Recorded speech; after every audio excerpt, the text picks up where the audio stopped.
Greetings, Dr. Beckett. Welcome to the Quantum Leap podcast. Theorizing that one could time travel within his own lifetime, Dr. Sam Beckett led an elite group of scientists into the desert to develop a top-secret project known as Quantum Leap. Pressured to prove his theories or lose funding, Dr. Beckett prematurely stepped into the project accelerator and vanished.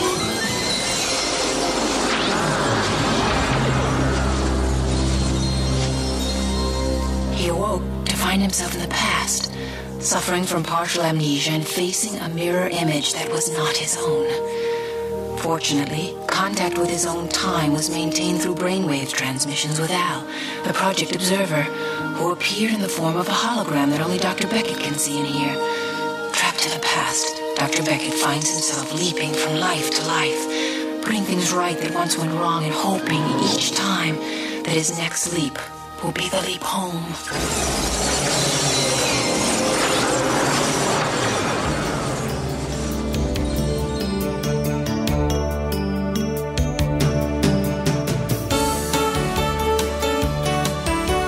You are listening to the Quantum Leap Podcast. This is episode 32, The Leap Home, Part 2, Vietnam.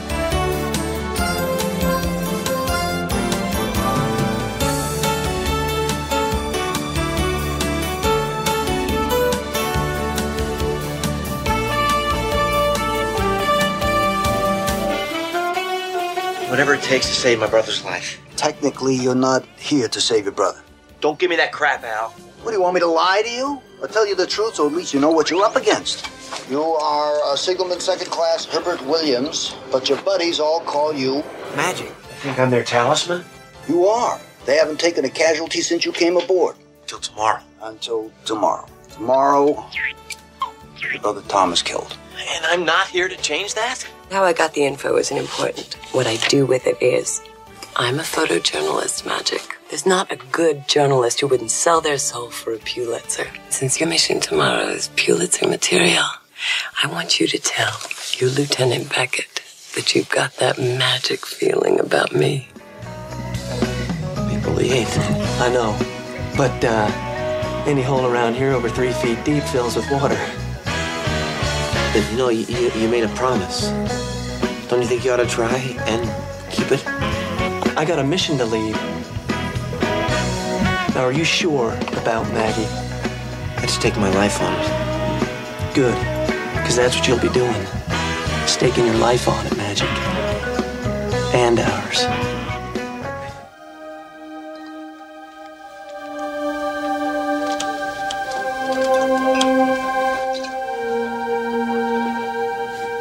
What the hell? I got repatriated in 5 years. You could have been free. I was free. Up here, I was always free. Hey! Hey, it's midnight. It's April the 9th and I'm still alive. Hey. Thanks to you, little brother. Hello and welcome back to the Quantum Leap Podcast. I'm Albie. And I'm Heather. And today we have a great show for you. We're talking about the second episode of Season 3, The Leap Home Part 2, Vietnam. And we have two great guests, Andrea Thompson, who played Maggie Dawson, and David Newsom, who played Sam's brother Tom. So that's really cool. Yeah, you talked to a lot of people in this episode. Yeah, while we were watching, I was like, I talked to him, I talked to her, I talked to him. It's pretty cool. You're so fancy. Heather, The Leap Home Part 2, first impressions. Are we talking first impressions from the first time I watched it? Sure, that'll work. Okay. I know it's not like you don't ask me that question every time. I didn't see the Al thing coming at all. I didn't pay any attention to who the POWs were. And I think that was the point. I realized why MIA was part of this trilogy at the end of this episode. I was in shock, I think, the first time I watched it. And I think this was the toughest one. The ending of this one was the toughest one, I think, for me to watch. It was a really, really complex episode, and I had no idea where it was going. Once I kind of knew that they weren't going to help Beth, even though I wanted them to. And then he wasn't going to be able to help his family because he couldn't help Beth. There was kind of a pattern going. So this episode, I figured he wasn't going to save his brother. I didn't expect him to save his brother. And I didn't expect Al to be as involved in the story. I mean, obviously, he was involved in the war, but I didn't expect it to be that close. And now that I look back, it's obvious, but I didn't see that coming at all. And I think that was on purpose. I don't know how you would have known. And the second time I watched it, I tried to see if I could have figured out it was Al in her camera shot in that scene. Because I was like, how did I miss that it was him? How did I not see? Because in the picture, you can totally tell it's a younger Al. But they don't really pause long enough for you to be able to see. So obviously it was something that... In the episode, while she's taking the picture, they kind of do the pause to make it look like the photograph, but that's after he's already turned around. Plus, it's not very clear. It's kind of blurry. I just figured he was empathizing with them because he was a POW, but I didn't actually think that that was Sam's chance to save him. But I don't know. It's like crazy because if they had told Beth that he was a POW and he wasn't dead, how would that have changed this episode? That's a good point. I think that speaks to the great writing of this episode and Quantum Leap as a whole, to where they can give you all that setup for 3 episodes and you not connect the dots until the time is perfect. And then your brain goes back and connects all those dots at once and you get the kind of chills and goosebumps and the emotion, and it all comes together when you see that photograph at the end of the episode. It's a cool thing that Dean Stockwell's been around, I guess, a while, that picture was there, because that's obviously a younger Dean Stockwell, right? It has to be an actual photo. Yeah. It looked a little photoshopped before Photoshop. It could have been a little bit doctored, but... to put him in there. Right. They didn't have that shot of the 3 POWs and him. Right, but that's a younger version of his face. They could go all the way back to when he was a little kid, a little boy. Oh, yeah, I know. This is Al back in the 20s. Right. But I didn't expect the ending to focus on Al. I thought it was just going to be Sam and his brother. And there was a lot of moments in the episode where I don't think they followed the rules as much as they normally do. Like at the end when Tom says, "Thanks, little brother." Like, I want to question that, but I can't, but I know that it's just there just because to make it a whole circle of the whole part 1, part 2, bring them together. And that was really awesome. I really liked the 3-parter. I liked it. It was very emotional. All 3 episodes were pretty emotional. The second one, not so much, because it's kind of in between. And you know, once it ends, that he gets to see his brother again. So it's kind of like it puts you on pause for a second. But yeah, it was a really good trilogy. I didn't know how it was going to go because MIA was so sad at the end. But I'm still worried that Al's dead because of the way he was dressed in that whole episode. That was my thought the first time I watched it. Through the first viewing, I thought once we got to the end, I was like, oh my gosh, she's dressed so nicely. Like, what if that's it? Like, what if that's like his funeral outfit and he's a ghost now? And very interesting. It's possible. Well, he's in the Christmas episode that we did. So I'm hoping that means that he's still around. I never thought that would be a spoiler to have him in a future episode, but I definitely was worried at the end. Like, wait, is he dead? Did they never? But he said he was repatriated 5 years later. But what I don't understand is I was always free up here. He talks in MIA about how tortured he was and how he held on to everything with Beth. I mean, I guess that's what he meant, but when he says that he was always free up here, doesn't it make it sound like he was dead? Like he was, I don't know. I'm so confused about that whole part. There's so many questions I have about this episode. If this was the series finale, I'm sure they could have gone that way and he would have been dead. Right. That would have been very cool, I think. Well, not cool. I don't want him to die. Not cool that he died, but a cool moment in the writing. Who knows? Something that Sam may have done or Maggie may have done. Maybe. Well, I'm pretty sure that Al didn't see Maggie the first time around, but he looked back at her and saw her, made eye contact with her, knew she was there. Yeah. So that might have had a change. You never know. Little things mean a lot when you're talking about time travel. I'm sure we'll talk about that and a lot more after the episode recap. This is Season 3, Episode 2, The Leap Home, Part 2, Vietnam. Written by Donald P. Belisario and directed by Michael Zinberg. Original broadcast date, October 5th, 1990.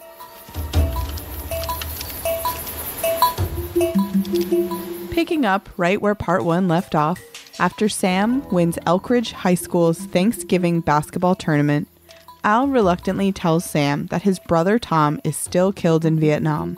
Sam calls out to Tom at the exact moment that he leaps, so he is still calling out when he lands in a swamp in Vietnam.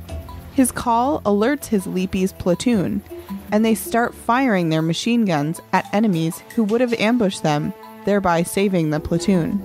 Sam immediately hides underwater, and when he resurfaces, he realizes he is standing alongside Tom, who asks him how he knew they were there.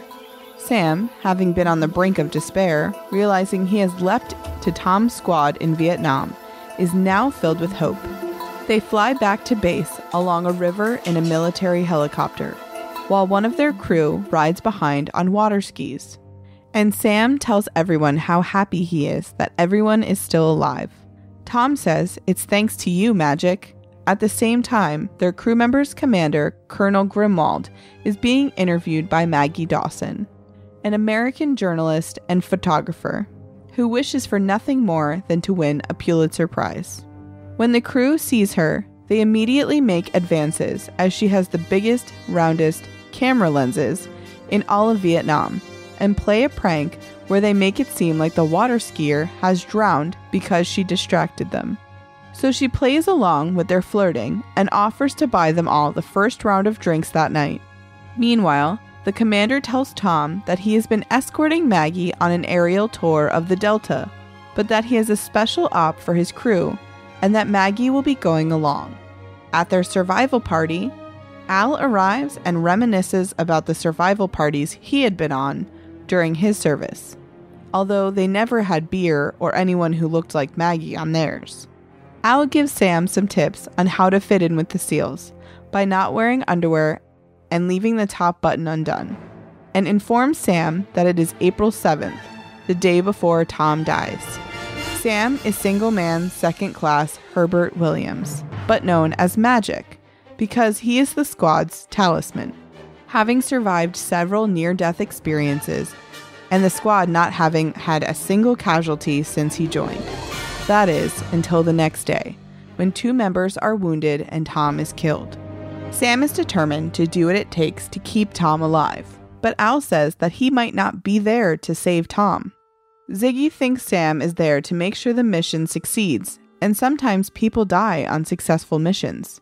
Unfortunately, they have no idea what the objective of the mission even was, let alone what went wrong, because the information is classified top secret and is buried in a Pentagon computer that Ziggy is having trouble interfacing with. All they have is a code name, Operation Lazarus, and a casualty list. Sam is even willing to shoot Tom in the leg to keep him off the mission and safe, but Al retorts that they could be shot down on the way to the hospital, and that until they know what the mission is, where it went wrong, and how Tom dies, they won't know how to save him. They are interrupted by Tom, Maggie, and Grimwald, when they enter, arguing over whether Maggie should go on the mission. Tom thinks the crew can't handle it because they are already so in tune. If Magic gets gas, Tom breaks wind, and won't be able to deal with the distraction. Maggie concedes and asks if she can stay to photograph the squad at camp for a few days, which Tom agrees to. Sam is sent to make up the communications tent for Maggie to stay in, and to send in the Chu Hoi, former VC who switched sides, for Grimwald to talk to. That night, Sam, Maggie, and the squad are relaxing at the bar/brothel. Sam recalls Tom never talking about what the SEALs did off-duty, because his mother would have had a cow. Al arrives and tells Sam Ziggy managed to interface with the Pentagon's computer and found out from a newspaper story that Maggie submitted that the base would be attacked by sappers at about midnight that night, resulting in the death of Colonel Grimwald and the destruction of most of their ammunition. Ziggy gives it a 52% chance that this is why Sam leapt here, and if so, Sam will leap before being able to save Tom. Sam reluctantly informs them of the ambush, and so they decide to set up an ambush of their own. Maggie tries to get some photographs, but is returned to the communications tent by Tom and put under armed guard by the Chu Hoi. For some reason, the base is not attacked. Sam has changed history and saved Colonel Grimwald, but Al has no idea how he did it. Sam doesn't care though, he hasn't leapt, and now is setting his sights on saving Tom.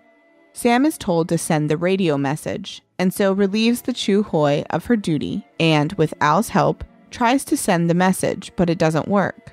Al realizes that the radio is on the wrong frequency. When put on the right frequency, Sam is able to send the message that the battle station is secure. Then Maggie, who has found out about the mission from an even higher commander than Colonel Grimwald, changes into her sexy pajamas and tries to seduce Sam so that he will convince Tom to take her on the mission, as she is willing to sell her soul to win a Pulitzer. In what seems like a moment of weakness, Sam agrees and enjoys a makeout session with Maggie. In reality, he realizes that if Maggie goes on the mission, she will submit a story which Ziggy can pull out and thus find out what goes wrong with the mission so they can fix it. Al thinks it's brilliant. Tom thinks it's stupid. But Sam insists that it's vital to the success of the mission, and since Tom trusts Magic's instincts, he agrees. The next day, when flying to the mission, Sam is sweating because Al is taking so long to arrive. Tom tells Maggie she has to stay in the chopper and finally tells the crew what the mission is: saving 2 or 3 American prisoners of war, Pulitzer material, as Maggie calls it. Al, who has just arrived, agrees it's Pulitzer material, but not for Maggie. The mission still fails, the POWs aren't saved, Tom still dies. And Maggie never filed a story because she also dies on the mission. Al tells Sam not to tell Tom to call off the mission. All that would happen is that Tom would tell Doc to have Sam sedated, and then he'd be unable to do anything to help. But that Sam does have an ace in the hole to help him: Al. The helicopter lands, letting the crew out. A little later, Maggie convinces Grimwald to land the chopper again so that she can relieve herself, but really, it's just to sneak off. The Chu Hoi leads the squad through a booby-trapped jungle, and in a swamp, they kill a group of sappers. When rummaging through their belongings, looking for weapons to take, Sam notices that their radio has the frequency of 47.30. Grimwald and the pilot realize Maggie isn't coming back, so they fly off without her. Al finds the POWs, who only have 2 guards, and wants to lead the crew there so that they can be liberated. At the same time, Maggie, while hidden, has also stumbled upon the POWs, and in tears, photographs them. Sam realizes that 47.30 is the frequency that the radio at the base had been on that night, and so the Chu Hoi must have let them know about their counter-ambush the previous night, and must now be leading them to an ambush. Sam asks Al what he should do: save Tom or the POWs. So Al leads Sam to the village before the Chu Hoi, and Sam kills the VC members who are lying in wait for them. Al has Sam call Grimwald for backup, and they attack the village from the air, while Sam kills the Chu Hoi, who is about to shoot Tom in the back, thereby saving Tom's life. Al leads Sam and Tom back to the chopper, letting them know where the booby traps are. But Maggie sees them running and tries to follow them, and trips a booby trap. She dies in the explosion, but not before seeing Al and saying Pulitzer. Back at the bar/brothel, Sam gets very drunk, and is clearly distressed at being the reason Maggie died, believing he just traded one life for another. Al, Tom, and Grimwald also all blame themselves. Grimwald, who has had Maggie's last photographs developed, brings them for the crew to look at. The whole crew calls her a hell of a woman and wish that Maggie had won her Pulitzer. Al says that she did win the Pulitzer Prize, posthumously, for her last photograph. Sam snatches the photos from Tom, and in the final photograph, it clearly shows Al as one of the POWs. Now Sam is even more distressed that he didn't free his best friend, but Al tells Sam he gets repatriated in 5 years anyway, and was always free in his head. Tom exclaims that it is now April 9th and that he's still alive, puts his arm around Sam and thanks his little brother as Sam leaps.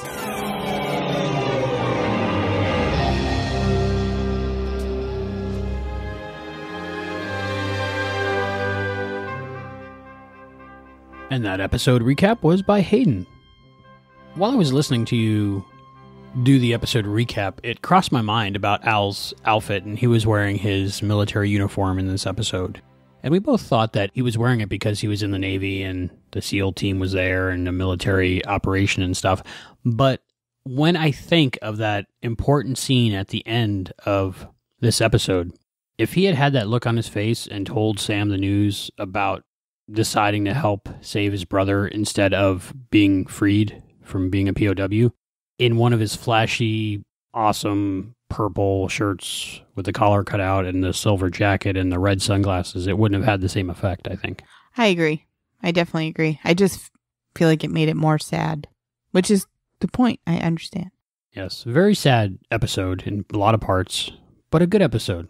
Can we talk about Al for a second? Yes. Okay, I'm completely confused. Now, I've only seen this show once through up to this point. So it could just be that I don't have the whole storyline in my head. And I'm sure that Hayden could probably answer this question for me. But with Al, did he get saved in the original timeline during this mission? Because when I just read the recap, it said the mission was still unsuccessful. So the mission was unsuccessful the first time too because they got ambushed, right? I believe so. So why did that stop whatever saved him earlier? Because if they didn't save him the first time, why did that change anything the second time? Strangely enough, guess what Hayden's segment is about later? Oh, is it about that? Yeah. I didn't even know. Which is pretty awesome. So Hayden does answer that for you. Okay, cool. But I want to know now. No, I don't get to. I guess we'll talk about it after Hayden's segment then. Why he's there longer now? Because I was assuming that they were successful the first time, but that doesn't make sense because they were led into an ambush. Even before Hayden's segment, it was my thought that something they did changed how the people that were keeping Al and the others prisoner changed their operations. So it was a butterfly effect kind of thing. Kind of thing, yeah. So he was there additional time because of what happened. Because then my additional question was, if Tom's squad saved Al and Tom died, wouldn't Al have known that like dead Tom was sitting next to him like on the way home? How did that not all connect? But if it failed both times, then I understand. But they could have rescued Al. I know, I understand that. I do. And that sucks. Because we just saw how heartbroken he was that he didn't get rescued as it was. And his wife forgot he existed. And the extra time that he did spend there, I think 2 extra years because of what happened, I think maybe that's partly responsible for why he was free in his mind. Because he actually was there longer and got to a point in his brain that he had to go to his happy place to be able to survive. Whereas before he might not have. Yeah, it's crazy. I just feel so bad. Like Al just needs a hug after those 3 episodes. If we ever meet Dean Stockwell, we'll give him a hug and we'll say that's for Al. Okay. Deal. Anybody going to that convention that he's going to be at in a little bit, give him a hug. Say that's for Al from the Quantum Leap podcast. Now, when you go back and watch Quantum Leap again and watch MIA, will you have that sadness from the very beginning of that story arc like the rest of us? I think so. Because I know I've talked before about the pressure that I feel kind of, and I think that you either avoid my eyes while we're watching the episodes now, or you stare at me to see my reaction. So it depends. But I think that now I kind of understand more of why MIA is so much more powerful than it was. Now, and not that it wasn't emotional the first time I watched it, but I mean, seeing this episode brings back all of those feelings. And it sucks because we already saw him basically destroyed by what happened, and now it made it worse. But if Al had said, I'm over there, Sam would have let his brother die because Sam does the right thing. So if Sam knew that Al was there, his brother died the first time. So I think that he would have saved Al. But that also shows Al's love for his best friend, that he basically sacrificed years of his life just so his brother would live. Both Al and Sam are that guy that would give up their happiness for the other. Which is awesome. That's a crazy friendship. How do you tell your best friend, pick me over your brother? Well, I think in that shot of Al when he's telling Sam that you can go over there and save them right now, and Sam asks Al for help. You can see his face kind of break. Yeah, just that second. He's like, okay, I'm alive, I'm here, I made it through. If we help Tom, we can save Tom's life, but I still go through that hell that I went through. I think you can see that in his mind. But he could have died. He could have died being there longer. I don't know if he knew at that point it would make him stay there longer. I don't know how that works. Man, but he could have just been like, but I'm right there, just right there. If there was a way to save Maggie, Tom, and Al, that would have been great. Yeah. But it wouldn't have been a sad ending, and it would have just been any other episode. It sucks that Sam's face at the end, when Al says, like, it's the last photo, and he sees Al's face, and he's just like, man. He realizes what his friend just did for him. And I didn't expect him to save his brother. I know that he's changed the future in so many different episodes, but I clearly did not think he was going to save his brother. The first time I watched it with you, you kept saying, is he still alive? When does he die? Is he going to die here? Is he going to die here? I know, I just completely... You just assumed he was going to die. You didn't think there was a possibility he was going to make it. No. Even after Sam saved his brother, you're still like, okay, now what? Yeah, like I didn't know, and I was like, wow, that was kind of... I was waiting for the ending where you find out that Al had to stay. Even in the beginning of the episode, when Sam leaps in the teaser, and he's magic... And he warns Tom and the rest of the guys that there was an ambush there. He could have been saving Tom right there. Right. So for people thinking that he's going in saving Tom, at first it might look like he did save him. It's crazy because he's so focused on saving his brother, which I understand because I have brothers and I would do whatever I could to save them if it was something like that, if I was in that situation. But he doesn't even... Time traveling? No, but I mean, if I had the chance to save my brothers, like knowing that I had held their fate in my hands, I would do anything I could to save my brother's life. But he doesn't even consider the POWs. He doesn't even hear Al say the POWs are over there because he's so focused. I think because he didn't get the chance in the last episode to save his family.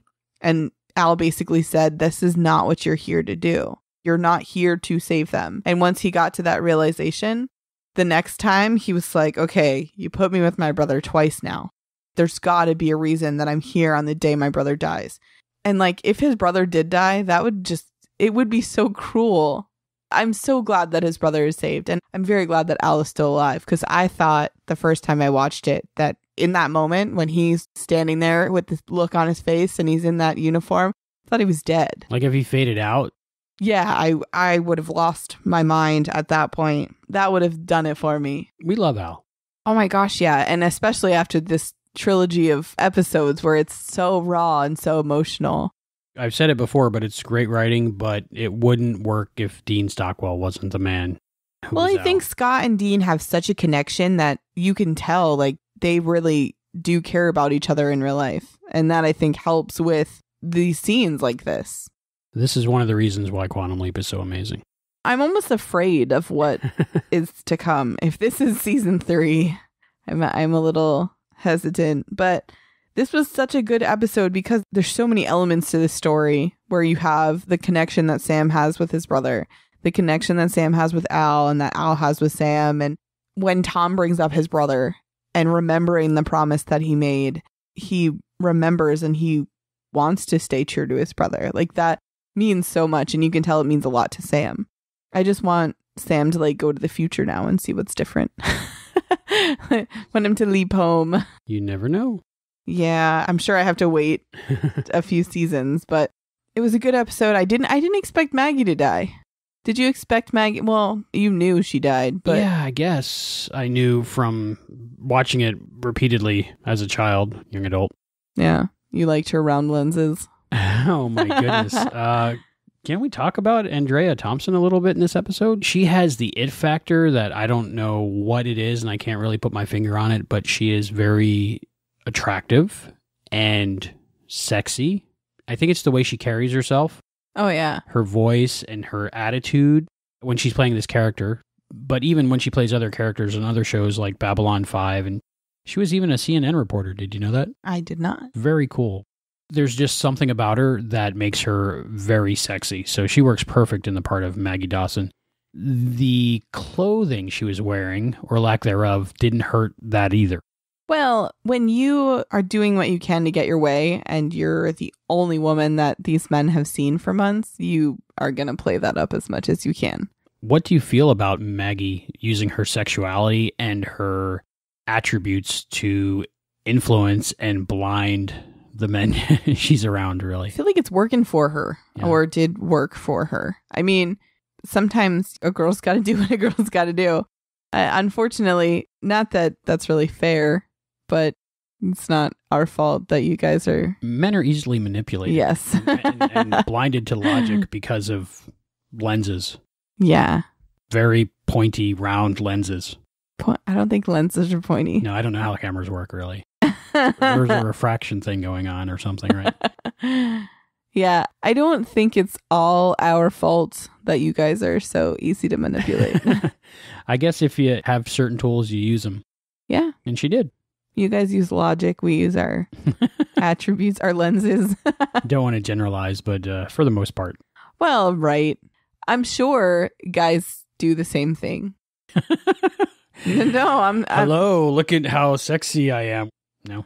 I'm just saying. There's guys, I'm sure, that use their looks and physique to influence women. I think it's one of those things, if you have that thing about you, you don't have to use it. It's just, it's there. It's there. And people are like, okay, yes. Like when Scott Bakula goes through life, he doesn't have to be charming and sexy. He just is, so people adore him, kind of thing. Wow. Speaking of, there was a little eye candy. If you're a Scott Bakula fan, he was in those short shorts again. Did you notice that? Yeah. I guess it was really hot over there, I'm sure. I was confused at first because he was like, don't put underwear on. And I thought he was wearing underwear, but that was the shorts he walked around in. I guess it was good that Al has been there so he knows everything to do in that situation again. To tell him not to wear underwear and not button his top button. Why is that a thing? I don't know, but I must be a Navy SEAL because I don't wear underwear and I don't button my top button. That's because you can't button your top button. This was the first episode they did the whole last week on Quantum Leap. If that aired today, they would say last time, I think, because they would know syndication and stuff like that. Yeah, but back then I don't think there really was. As much. Yeah.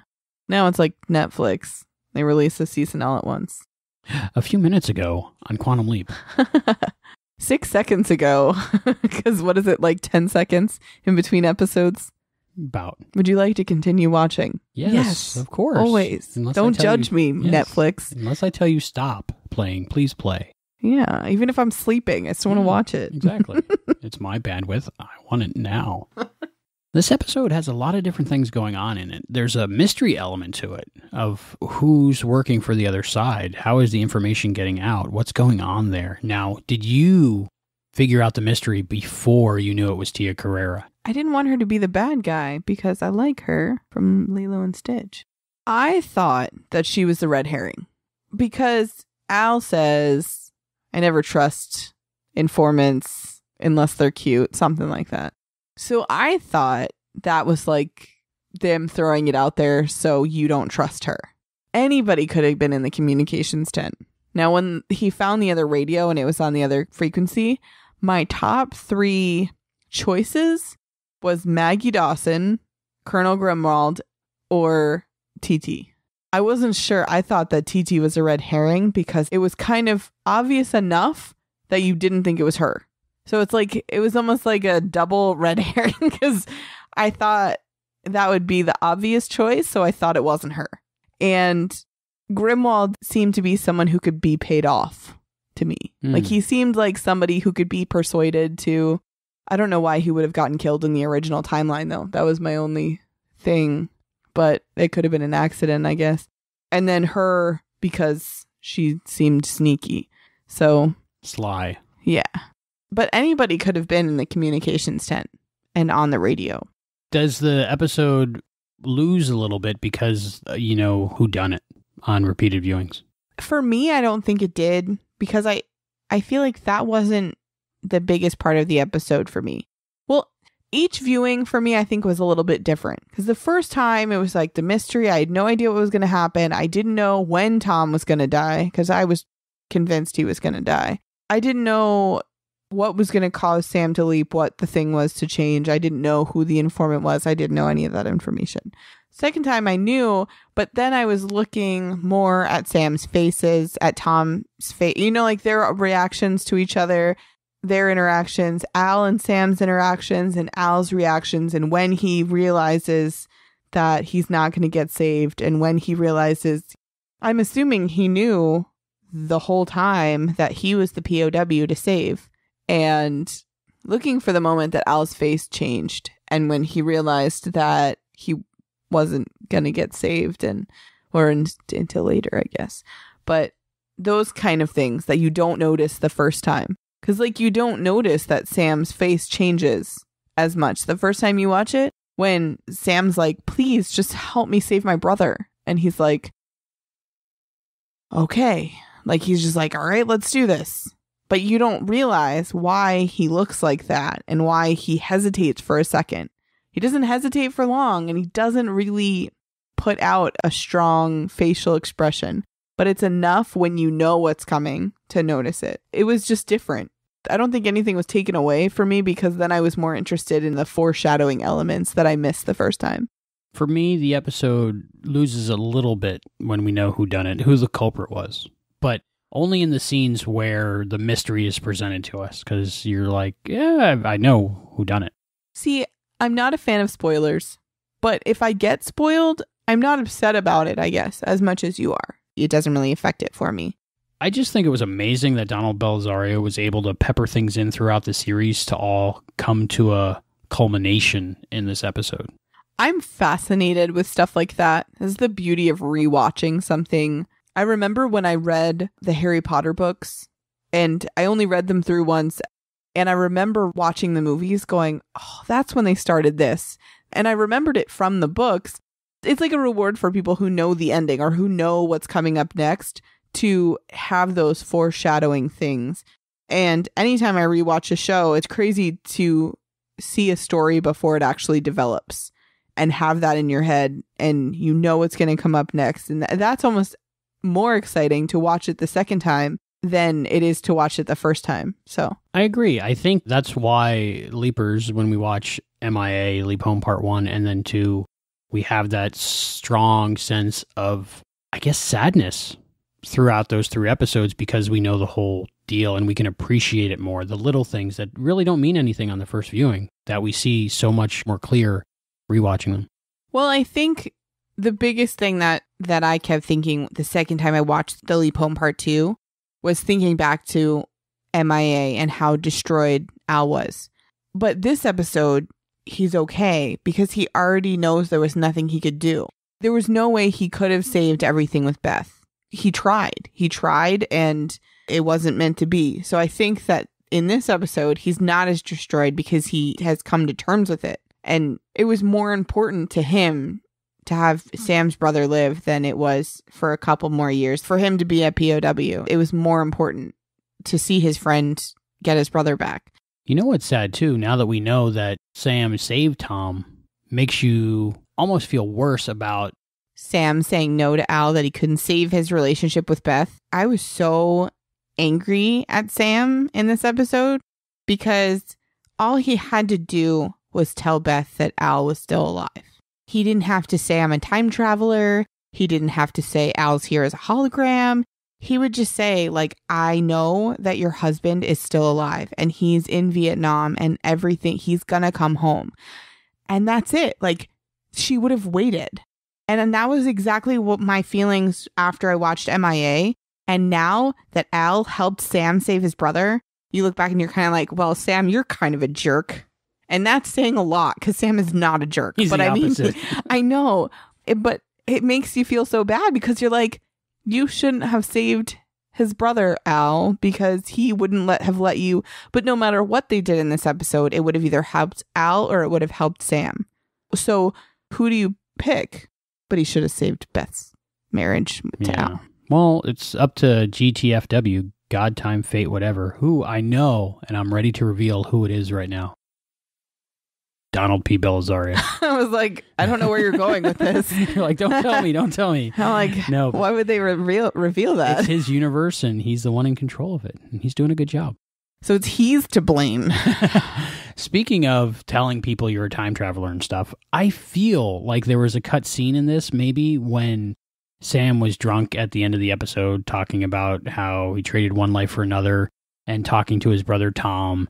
I think the reason why Tom said little brother at the end is maybe that Sam, as Magic, was and drunk, and Sam's not drunk very often, might have said, I'm your little brother, Sam. I'm a time traveler. And Tom would have said, that's what I told you he said earlier, so you're just making that up.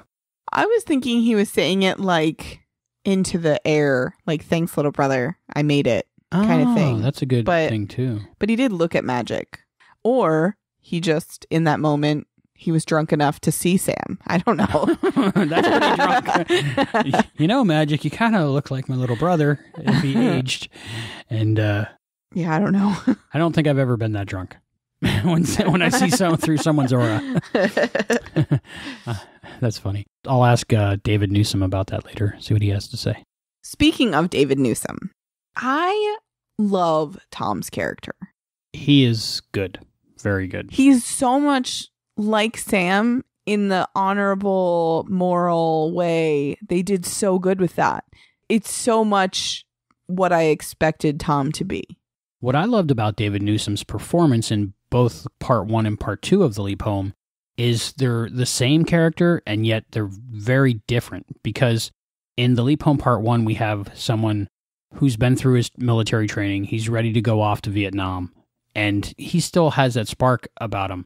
When we see him in Vietnam in this episode, he's a changed man. He's seen definitely things. Broken, more jaded. He still has his personality to where he tries to be happy and tries to have fun, but you can definitely tell it's gotten real for him. And I think that's not in the writing. It might have been suggested in the writing, but I think that's all in the performance of David Newsom and how he approached the character the second time. I also think he believed that he could have died. Like, I think he was a little worried that his brother said he was going to die and this was the day. Like, you could kind of tell that he was like, this could happen. Because before, on Thanksgiving, before he left, he was like, no, I'm not going to die. There's not war going on over there. Like, you get this idea of that could never happen to me. And then he was there and saw what it was really like and realized that he could very much well die. Any of them could die at any moment. Yeah. He realized that it was a reality. It's crazy. I don't know. He did such a good job, though, and I'm so glad that his character was just such a good character. And I know you were so excited to get him on the show when we found out we were getting him on the show. And I didn't understand because I think it was way before we actually saw this episode when you found out. But I get it now. Like, I get he's such a big deal, because not that he didn't play a big role in the last episode, because he did. I mean, it's his brother and he loves his brother. But this role made me fall in love with him. I have his phone number. I just meant the character. Not that there's anything against David Newsom, because he provided the character. He's a big-time Hollywood producer now. Well, look at that. So you never know. There's a lot of cool people in this episode besides... Is there not normally a lot of cool people in the episode? I think this one has a little bit extra. That's just because you've talked to a lot of them. Patrick Warburton. Yeah. Putty from Seinfeld, Joe from Family Guy. He's in everything. I think he had a very small part in this episode, but what he did with his scenes was he made that character a big character and a big part of the show, I think. He was the horny water skier, right? Yes. He played Blaster. Yeah, I recognize his voice, as you have to in everything. I think he's literally in everything that's animated now. Whether it's Disney or Family Guy, anywhere in between, he's in it. Yeah, he's been in a lot of stuff. What Disney films has he been in? Well, we just watched Mr. Peabody and Sherman the other night. He was in that. Great time travel movie. Agamemnon, I believe. And I think he's been in like Penguins of Madagascar recently. I think he was in the new Planes movie. He's in everything. I think everything animated that I've seen recently either has him or someone who sounds like him. So he's kind of a big deal. Maybe that's why we couldn't get to his people. Yeah, they're like, he's really busy. We tried, folks. We tried. So if you know or are him, please contact the Quantum Leap podcast. Yeah, because we can always have him on another show. Wouldn't that be cool to have him on the show? That would be awesome. In this episode, Maggie was so obsessed with winning a Pulitzer. What is a Pulitzer? I know it's a prize awarded for some kind of journalism, but more specifically, what is it? Well, it started in 1917, and Pulitzer was a guy's last name. His name was Joseph Pulitzer. But it's basically an award for like newspaper or online journalism, literature, musical composition, kind of like an arts thing. There's 21 categories that are given away each year, but it's like a gold medal and you get $10,000. But I think it's more that goal that you have in your head when you're in a category like that is probably like a very high honor. Right. Like for us, we would want to win a podcast award. Right. Of some sort. Possibly any podcast award will do. Like a Parsec award. Right. Very important. I don't know why, but it's just nice to be recognized. I don't think I would die for it, though. Well, I think if you're a competitive person, I feel like it would be more, you'd be hungry for that. I definitely don't have the competitive gene or the war gene. Right. That's not me. So you and Maggie wouldn't get along. No. Competitive war gene seems to run in her. Speaking of running, I think Sam, after he saved Tom's life, I think he should have stuck right next to Maggie. Not said, come on, Maggie. No, wait. That was kind of weird. I guess she did have to die, but Sam could have prevented that too. She was running. He wasn't running. Wasn't she running? Well, Sam was at the tripwire. Yeah. And he was having everybody hop over, and then he ran with the pack, forgetting about Maggie coming. Well, I don't think they knew Maggie was coming. That's a good point. So when he turned around and saw her, then he was too like, late. No. It's not that they left. They didn't know she was out of the chopper until then. So he was ready to leave without Maggie. They didn't know she got out of the chopper. She wasn't supposed to be out. Oh, so Sam thought Maggie was still in the chopper. Thank you for explaining that to me. Now I'm a little less mad at Sam for letting Maggie die. I feel like we're really harping on Sam this episode. How dare you save your brother? He had a rough time. And normally he's very selfless, but this episode he wanted to save his brother and he did. I don't think that's very selfish. No, he was still saving someone else. Right. And he didn't know that he could have saved Al. Right. If he'd known, oh man, I don't know what he would have done. I bet he felt really bad in this episode. Well, speaking of that, when he's in the chopper and they're going on the mission, you can just feel in Sam's face, Scott's expression, that pain that he felt knowing that what he did, bring along Maggie, caused her to die because she didn't die before. But I mean, in the grand scheme of things, I feel like the Al thing was more profound than Maggie dying. I mean, I know he caused her death, but she was only in this episode. And Babylon 5. Another thing I haven't seen. So that's for the starting in 2017, the Babylon 5 rewatch podcast. Oh wait, somebody else is already doing that. Your friend ruined that for me. So your friend Bruce Boxleitner ruined that whole series. He was having an off day. Well, it was the day that I met him. Did you notice that Sam acts kind of goofy and a little slow in this episode? A little bit. He said in his interview recently that he didn't start adding pieces of the Leapy into his character until season 3. Well, my thought was I didn't understand any of the language in this episode. So maybe he just didn't know. I mean, he wasn't supposed to know, right? I think he was out of his element for real. Yeah. And I think he was legit scared to be there too. And at the same time, giddy that he had another chance to save his brother. It was believable that he was out of his element, but he had kind of the same innocent kid feel that he did. And it might have been because he was with his big brother. Right. A guy he always looked up to. So, and then this just occurred to me. I just had a random Quantum Leap flashback. But Disco Inferno, that completely changes Disco Inferno because he gets to save his brother too. Crazy. Pretty awesome. Look at that. He saved the little brother in that episode and his big brother because that's when he started remembering Tom. Sam was out of his element because military, there's only one way to do things. But normal life, when he leaps into somebody else, he can get away with going, oh yeah, sure. But you have to say in the military a certain way, a certain word, a certain phrase. Luckily, Al was there. Yes. Always. We all need an Al with us. I like the beginning of the episode where he's yelling Tom and they start shooting and he just ducks under the water because that's totally what I would do. And it made for a great shot when he comes up out of the muddy water. Yeah, there was a lot of good shots in this episode, and I loved with them like having the paint on their face, and it was very believable that it was military and it was environment. The lighting was really good, I thought too, especially in the scene where they were getting ready to be ambushed. We're gonna sit here and get ready to be ambushed by the sappers. There was a lot of red lights shining up on their faces and a lot of different lighting techniques going on, and it made for a really beautiful picture. And even the filming of the show and the choice of lenses, there's a bunch of lens flares in the episode, which I really enjoyed. You don't see very often in Quantum Leap. That was a nice touch. They did that way before J.J. Abrams did that to everything else. Maybe that's where J.J. Abrams got it. How did they do that in that one episode of Quantum Leap? You never know. So a sapper, just in case you're wondering, okay, also called pioneer or combat engineer, is a combatant or soldier who performs a variety of military engineering duties, such as bridge building, laying or clearing minefields, demolitions, field defenses, and general construction, as well as road and airfield construction and repair. So that doesn't really help us. They're just people. That's Wikipedia. So I people guess it's that just do a stuff. combat engineer. Yeah, combat engineer. Frontline infantry. People in boats with bags of guns. The mission they were on was Operation Lazarus.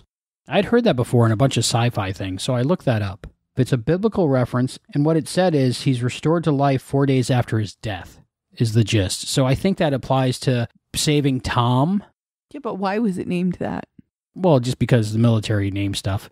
But I think why Donald Belisario wrote it is because it was about bringing Tom back from being dead. You're thinking reality-wise. I was a little thinking, like, in the show. In the universe of Quantum Leap. Okay, then bringing back POWs from maybe being killed. That's a good reason. Lazarus. So it's about reviving somebody after 4 days. Why couldn't they have saved Tom and Al? Explain that to me. Why can't we just... Well, they're both alive now, though. True. If Sam chose Al, Tom would be dead. Do we get to find out more in the next episode about this? Or are we dropping this issue? I think the next episode has nothing to do with this trilogy. Do we get to find out more about what happened to Al?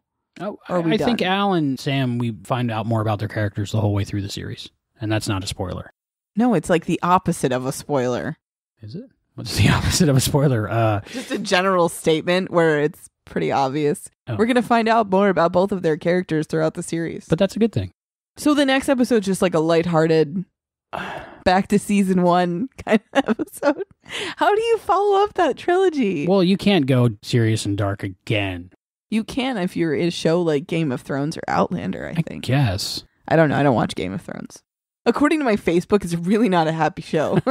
I guess in the 90s, you had to keep it lighthearted. At some point. At some point.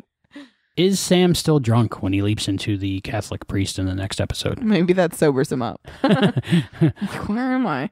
Oh, boy. Maybe I had a couple too many drinks. Did you think it was weird that one of the soldiers in the helicopter could smell Maggie from that far away? That's like a weird thing. I don't know. 5 months without any women. I don't know. Well, that's what they're saying, but Tia Carrera is right there all the time. I never even thought of that. She's definitely a woman and a beautiful woman, so I don't know how that works. I didn't know how to take that. Like, yes, soldiers in the military are crude. There's some pretty horny men. And it looks like they're getting laid in the brothel, too. Yeah. I mean... Yeah, there's women there, and that can't be that far, right? Double-jointed women. I mean... Or was it Magic that was double-jointed? No, he said, ask my... Oh, yeah, I figured, like... Because they had relations with him. But that even furthers your point of, like... There's women everywhere. Yeah, but maybe they hadn't seen... In 5... No, because were they... I don't know. So... Well, no, they were just coming back. From a mission. Right. Okay.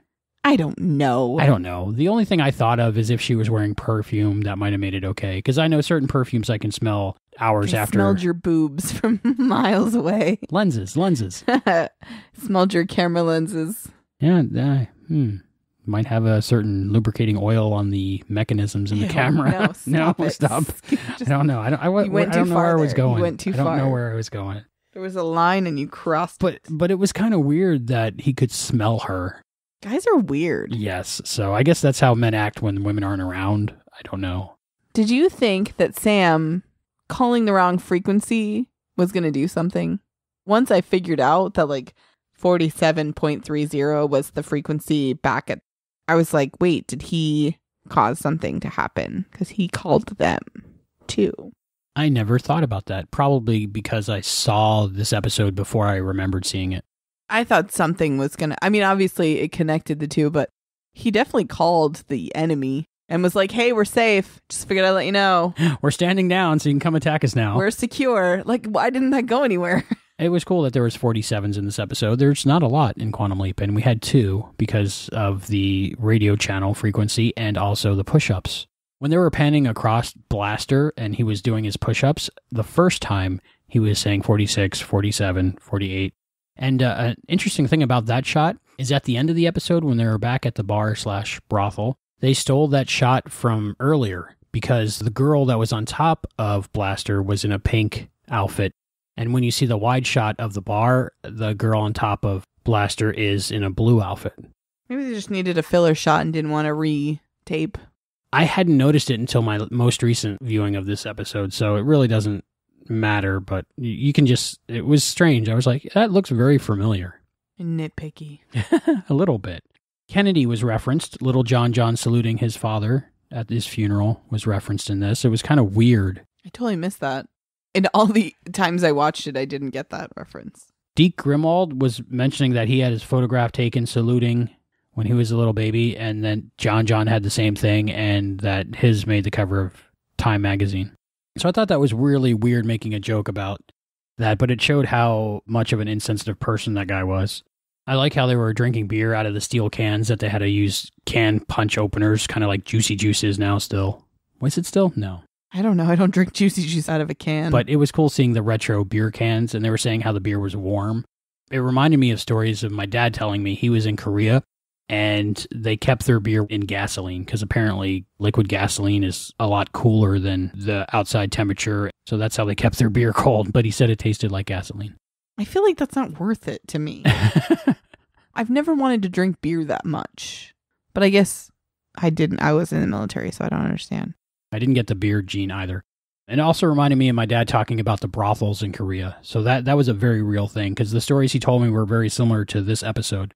And maybe Mr. Belisario, being in the military, had firsthand knowledge of that environment of when you're over in combat, and every day could be your last day. You really don't know. So you try to survive as best you can and enjoy yourself when you can. Yeah, I think it was a very believable military scene. So in the scene where Maggie Dawson is getting undressed and they're in the communications tent. I have to say it's my favorite scene. Okay, Al, calm yourself. I felt like Al this whole episode because of Maggie Dawson and Andrea Thompson. I feel bad about feeling so lecherous. Is that bad or good that I feel bad about it? I don't know how to answer that whole question. I don't know. I love that Sam gives Al a look because he's not paying attention to the fact that the radio isn't going anywhere. And he's like, oh, she put on her jammies. And Sam's like, really, buddy? Like, he looks at him like, are you kidding me right now? And then Al gives basically the same look back to Sam when Sam starts making out with Maggie. He's like, are you kidding me right now? Like, it's just funny that they pretty much exchange the same look a few seconds later. My next question is, did they like have sex or did they just make out? Well, in my recap. What did the recap say? Said made out. Oh, so they totally assumed, okay, had relations. They had relations. With that woman. Well, because it was funny because Al was waiting outside. Like afterwards, like he didn't want to look. Yeah, if they were just making out, Al might have watched, but he didn't watch. Sam has come a long way from I don't want to kiss the married woman to I'm just going to have sex because she looked at me nice. He has to have the reason, like saving his brother's life, to have sex with a woman. I don't think sex was necessary there, but good for him. I mean, I would have made the same deal. Of course you would have, but you're more like Al than you are like Sam. I guess I am. I try to have the best parts of both in me. Okay, let me restate that. You have to keep that in there now. I try to take both. I try to take the good. I don't think you can say that. I try to take the good personality traits between Sam and Al and combine them into my own. I still like it's better the first way. defending Al, if there's boobs or a radio in a room, most people will look at the boobs over the radio. Yeah, okay. Lenses.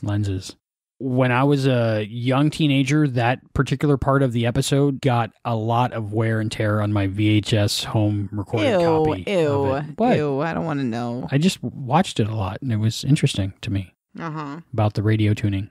Yeah, you were really interested in the 47.30 radio frequency. Mm-hmm. So then how many times has Sam had sex with people when he's sleeping? Honeymoon Express, that's one. Oh, yeah, at the end.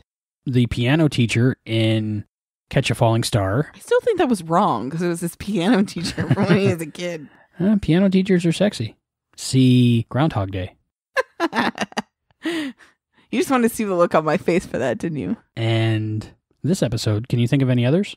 So far, that's about 3, I think. Wasn't there another love interest he had, though? No, I don't think so. I don't think he's gotten that far with anyone else. Yeah, I liked how Al was saying, you're barking up the wrong tree. Yeah, like, you're not going to get very far with this one. When Sam says deal, I'm like, damn right, deal. That's a good deal. What do you think about the makeup effects in this episode? The burned face on that woman in the boat. Painful. Yeah. But it looked real. Real painful. I'm sure they used a lot of, like, reference of real things. Bad stuff happened over there. Why were we over there again? I asked you the same thing earlier. I have no idea. My best recollection is that it was because they felt that South Vietnam was a domino that if it fell to communism would cause the whole world to go communist. So it was about different financial systems. Would you have been one of those people like holding the picket signs for Vietnam for us to come home? I would have blogged about it. Did they have blogs back then? I don't think so. Maybe you would have started a trend. Maybe. As far as I know, it was just a difference in systems like capitalism versus communism. We learned a little bit about Vietnam and the protests and stuff during Animal Frat. What did you think of the mirror shot in this episode? It wasn't really a mirror gag as much as just a shot of, because there was only one. I remember 2. The 2? Mirror in the tent and then the mirror in the bar. But how did I miss the mirror in the tent? I don't know. That's the part where he said, magic, why? And they looped it in. Oh, right. Why do they always loop that in? It doesn't make sense to me because they could get the sound on the day, but they always, as a rule, loop that in. I don't know. It's weird. One of your hobbies is photography. Did you see anything in this episode that didn't go along with your knowledge of photography as pertaining to the character of Maggie taking photographs? I'm not a war correspondent photojournalist, so I'm sure there's a lot more that they knew that I didn't know. I know I've talked about this before, but how whenever there's an interracial relationship in Quantum Leap, it's always between 2 white people. And it just strikes me as weird. I feel like Donald P. Belisario is not against that. Exactly. That's why I find it so weird. Is it weird that I don't notice those things? Does it, like, I don't think about it like that. I don't know. I don't think I would notice it if I didn't notice it once and then, like, look through the whole history of Quantum Leap to see that. Albie's nitpicking again. So I thought it was weird that, considering Al has such a tie to this episode, he refers to the time that they're in the past tense. Like, Maggie was sitting right there and he's like, she was killed in this mission. And I was like, it was very choice words that he used. She was killed in this mission. Not she will be. She is killed in this mission, or she will be killed in this mission. I just thought, like, it was strange that he talked in past tense when Sam's right here experiencing it. And he's, right in the other field over there. That was just something I noticed, that he says she was killed in this mission. I didn't pick up on that. I'll have to rewatch the episode. There wasn't much stock footage in this episode, but there was some. I think it was stuff you really wouldn't want to recreate, with bullets blasting into the shacks and rivers and jungles of Vietnam. It looked like it might have been pulled from real war footage. Yeah, I noticed that in some of the helicopter shots, which I don't know if they were stock looking or if it's just because helicopter shaky cams weren't that great back then. Maybe. My best guess is it was stock footage. And I looked in it to see if there were people in the footage, because that would be horrible. And I didn't see any, so I think it's okay. I don't know how that works. Did they have a lot of stock footage from back then? Oh yeah, that was one of the first wars that was televised, and they filmed most of it. And it was on TV every night, and they actually did film it with film. That's why so many people were against it. The wars prior to that, it was just over there happening somewhere. But Vietnam was in everyone's living room every night. I'm really glad that they don't do that as much. Well, I guess they kind of do still. A little bit. Broadcasts. But you have to tune channel 147 to see it. It's not one of your three of your three channels that you have. Yeah, I'm okay not seeing more. I mean, I'm not oblivious to it. I understand that it's going on, but I wouldn't want to be there right with the infantry. So do you think in the original timeline that TT was the one that killed Tom? Yeah, I do. I like that Sam slows down his words and he's like, she was going to kill you. Like, he realizes at that moment that he just saved his brother. Like, she was going to kill you and I killed her. And also he was probably going, I just killed her. If he ever leaps back to a Native American again and has to put his handprints on a horse's butt, it's going to be a lot more handprints now because he was killing left and right in this episode. Yeah, I guess it counts. Does it count? Yes. When you kill someone, it counts. When you're defending your brother, when you kill someone that's about to kill your brother. I don't think as of yet he leaped into a serial killer that was just killing for fun. I think he was always killing to save someone else. True. Can you imagine that episode? I can. Was it weird that everyone thought it was their fault that Maggie died? No. Was it everyone's fault that Maggie died? It was her fault that she died. What's your opinion of that? Well, she didn't die before Sam changed the timeline. So you think it's Sam's fault? Yeah, but also the Grimwald's fault. Also Grimwald that landed the helicopter and let her out. That's pretty bad. And of course, the guy who set the tripwire, probably his fault too. And her fault for getting out of the chopper and sneaking off to photograph even though she knew it was unsafe. I couldn't imagine being a war photographer. But do you not blame her? Oh, yeah. Oh, okay. But it's just a sad situation all around. Sam says he's traded one life for another. Do you think he did? Do you think God, time, fate, whatever, said, you can have Tom, but I'm going to take this other person? Hasn't he saved people before? Yes. Maybe we just don't know that another person has died in their place? Maybe. I don't know. Overall thoughts of The Leap Home, Part 2, Vietnam. I liked it. I might be ready to go to a lighthearted episode after this. 3 episodes were a little rough, but good, very, very good episodes. I think this one was my favorite of the 3 because it brought everything together. Still very sad, though. Very sad, but good at the same time. Yes, I agree. And now, as promised, David Newsom.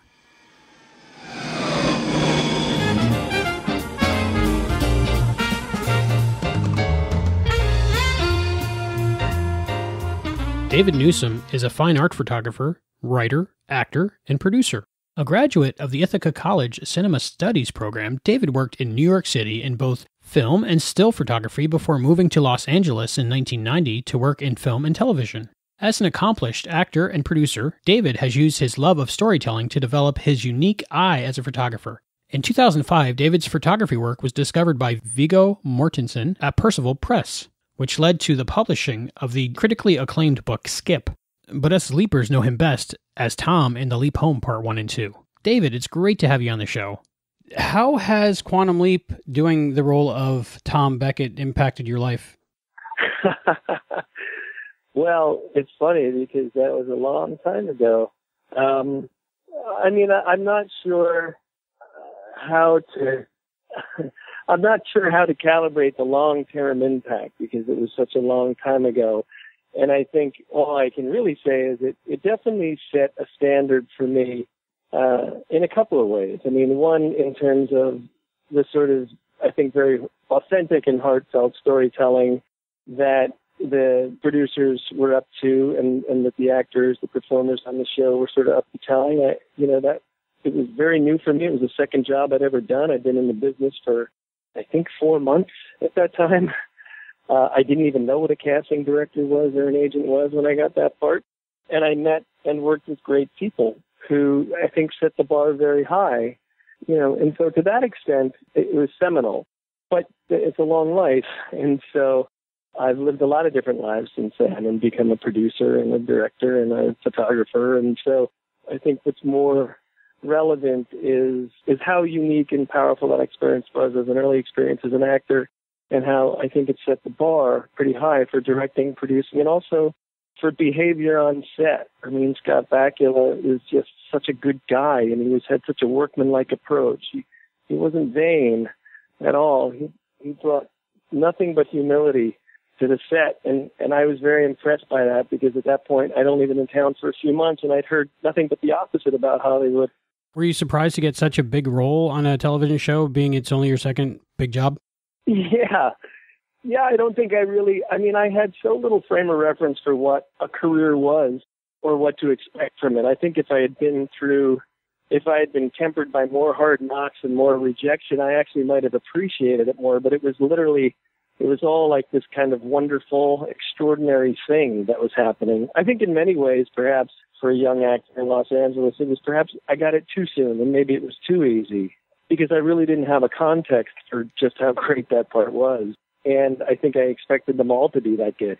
But I had a lot of fun. I also got my ass kicked. The director of the second piece really rode me very hard and gave me a very hard time, and I wasn't ready for it. I think ultimately it helped. I'm not sure it was necessary, but the anecdotes that I have on many fronts from Quantum Leap are myriad. Can you tell me a little bit about the locations used for both episodes? Well, one was actually out there in the valley. It was an agricultural school, and I think we were supposed to be. You're gonna have to forgive me, because this is going so far back, and I've had a pretty full plate the last few years on other endeavors. But one was out in the valley, and I believe we were supposed to be shooting in Iowa. And so it was an introduction in many ways of California for me, because we were shooting down in Coronado, down at what was actually, the second episode, which was supposed to be Vietnam and the Mekong Delta. We were shooting at a paintball location. It was where they had the paintball, the whatever they call that, the paint gun wars. Yeah. And it was these beautiful sandy rivers running through reeds and papyrus and all that kind of stuff, which I had no idea was within 40 minutes of where I was living in Los Angeles at the time. And then we were out in the valley there in a place that was very, very rural and very agricultural looking, and not just looking was. And so it was an introduction to a very diverse version of Los Angeles and what I think I, as a kid growing up in New Jersey, knew existed. So it was pretty cool, especially the very immersive quality of the second episode, where we were shooting, living with all my fellow actors, and having two advisors who were also Navy SEALs. It was very immersive. It felt very real, and it felt kind of, sorry, I'm outside behind BBC Worldwide here. We have a ubiquitous Los Angeles helicopter going overhead. Appropriate for the episode you're in. Exactly, yeah. So it was very immersive, especially the second episode. It was very intense. And I think, and I'd have to go back and watch it, and maybe I'd blush, but I think it worked. I think that translated, to the cut, for sure. It absolutely worked.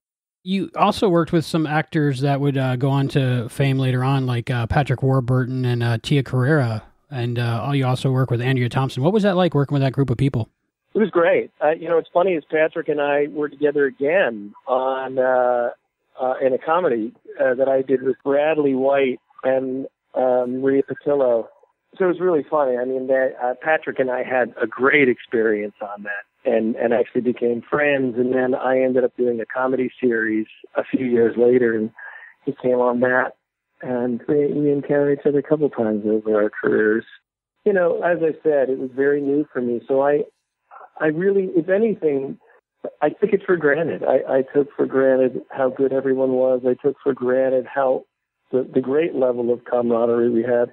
A young actor on that show really became, quite literally a loyal soldier to me, and really helped me both on the set. A guy named Adam Nelson, who was a real help to me on the set, and he was a real help in life. He became a really good friend before he moved downtown. But yeah, like I said, I don't mean to keep repeating myself, but all it did was right off the bat set the bar very high for how to behave, I guess. How to behave as an actor and how to behave as filmmakers and storytellers. You reprised the role of Scott Bakula's brother in Men of a Certain Age. Was that because your role in Quantum Leap, or was that just coincidental? What's funny is my friend Mike Royce was the executive producer on that. He was the showrunner on that show, and my wife ended up being a writer-producer on that show, and I think they thought it would be funny.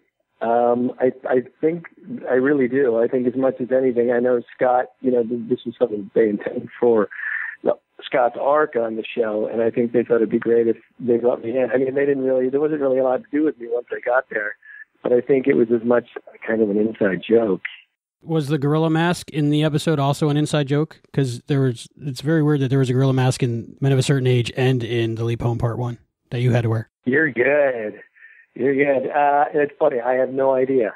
I couldn't even say. It's really funny that you asked that, though. The gorilla mask was one of the most trying days on set for me on Quantum Leap. How long did you have to have that on, and could you breathe, and what was that like?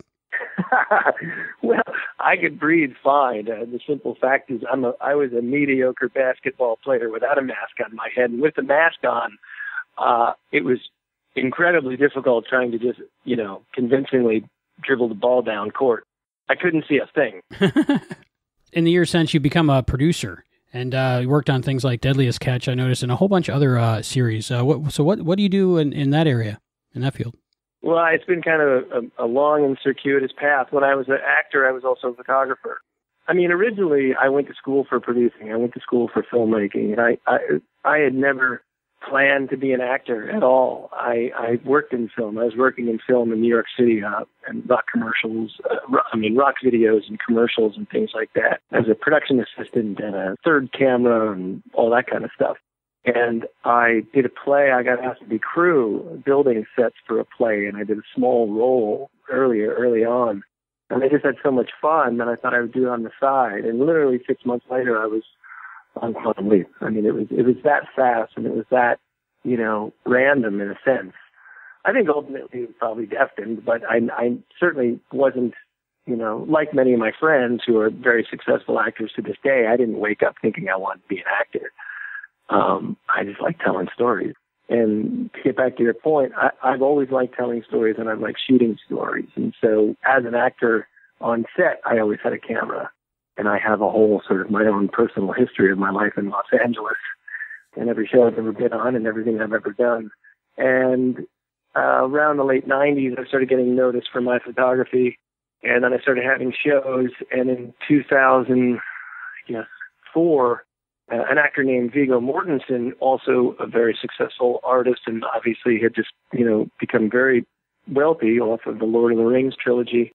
He started his own press. He started Percival Press. And so with the advent of Percival Press, he saw my work and he asked me to do a book for him. And I did a book, and that created an even bigger show. And then at that same time, I was interested in producing, and I produced a movie for my wife, a short film out of the AFI Directing Workshop for Women. And that did very well, and it won a bunch of awards, and culminating in Cannes Cine Foundation, the Cine Foundation program at Cannes, the Emerging Artist Division. And then I produced more movies for AFI, and then between having produced and my history with photography, a friend of mine asked me if I'd come up and do specialty land camera photography for Deadliest Catch. And everything just sort of evolved from there. And again, it was another completely coincidental career. It was an accidental career move. I shot up in the Aleutian Chain. I lived up in Dutch Harbor for a year and for a season. And didn't just shoot land and time-lapse photography. I ended up shooting stories, and some of the stories made it onto the show. And then I was asked to come back and post-produce, which is basically screenwriting in the edit bay. And then I did that for a few years, and I ended up going into the field on different shows for National Geographic. And and it snowballed from there. My friends who ran Deadliest Catch, and who've gotten a lot of honors and Emmy Awards from it, created their own company, and I went and worked for them, and I ended up running 3 TV shows for them, and here we are. Wow. That's an amazing career right there. It's weird. It's a very non-linear career. You know what it is? I am a compulsive. If I'm acting, I'm taking pictures. If I'm taking pictures, I'm writing. I like to tell stories, and I like to tell stories in words and visually, and I just sort of find any outlet to do that. Do you have a favorite form of storytelling? I don't know. No, I don't. I love a well-told story. I really do. I love spoken word. I love photo essays. I think, we're living, we're sort of witnessing kind of the death of news photography. And, that's going away. And, entire, departments are being cut from newspapers and things like that. But a well-told photo essay is one of my favorite things. I personally really love the form, the juxtaposition of words and image.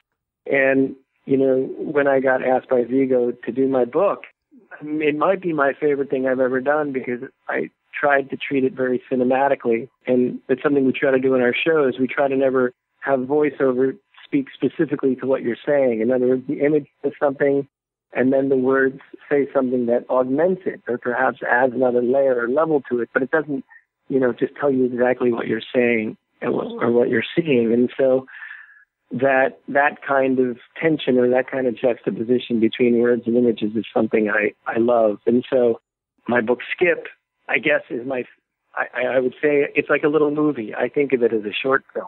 I don't really think of it as a book. I think of it as a little dance between words and images. It's almost like it's like a short film or like a little visual poem, I guess. People can get that at your website, david-newsom.com, right? Yeah, I think so. Yes, it's so funny because unfortunately, I've been so slammed for the last few years. I've run 5 shows back to back. I haven't had time to update my website, but I think that if someone wanted to purchase the book, that would work. You can also order it through Percival Press. Okay. So being a producer is a lot more time-consuming probably than acting, huh? Yeah. Being a producer, it's so funny. I now tell all my friends who are actors who complain about work, I always say, what are you talking about? You don't work. Yes, it's a hard slap in the face going from acting to producing. Producing is a full-time job, and you wear a lot of hats, especially in my world, because it's not like, we're not making big studio movies where you have an executive producer and then you have a line producer and you have a creative producer.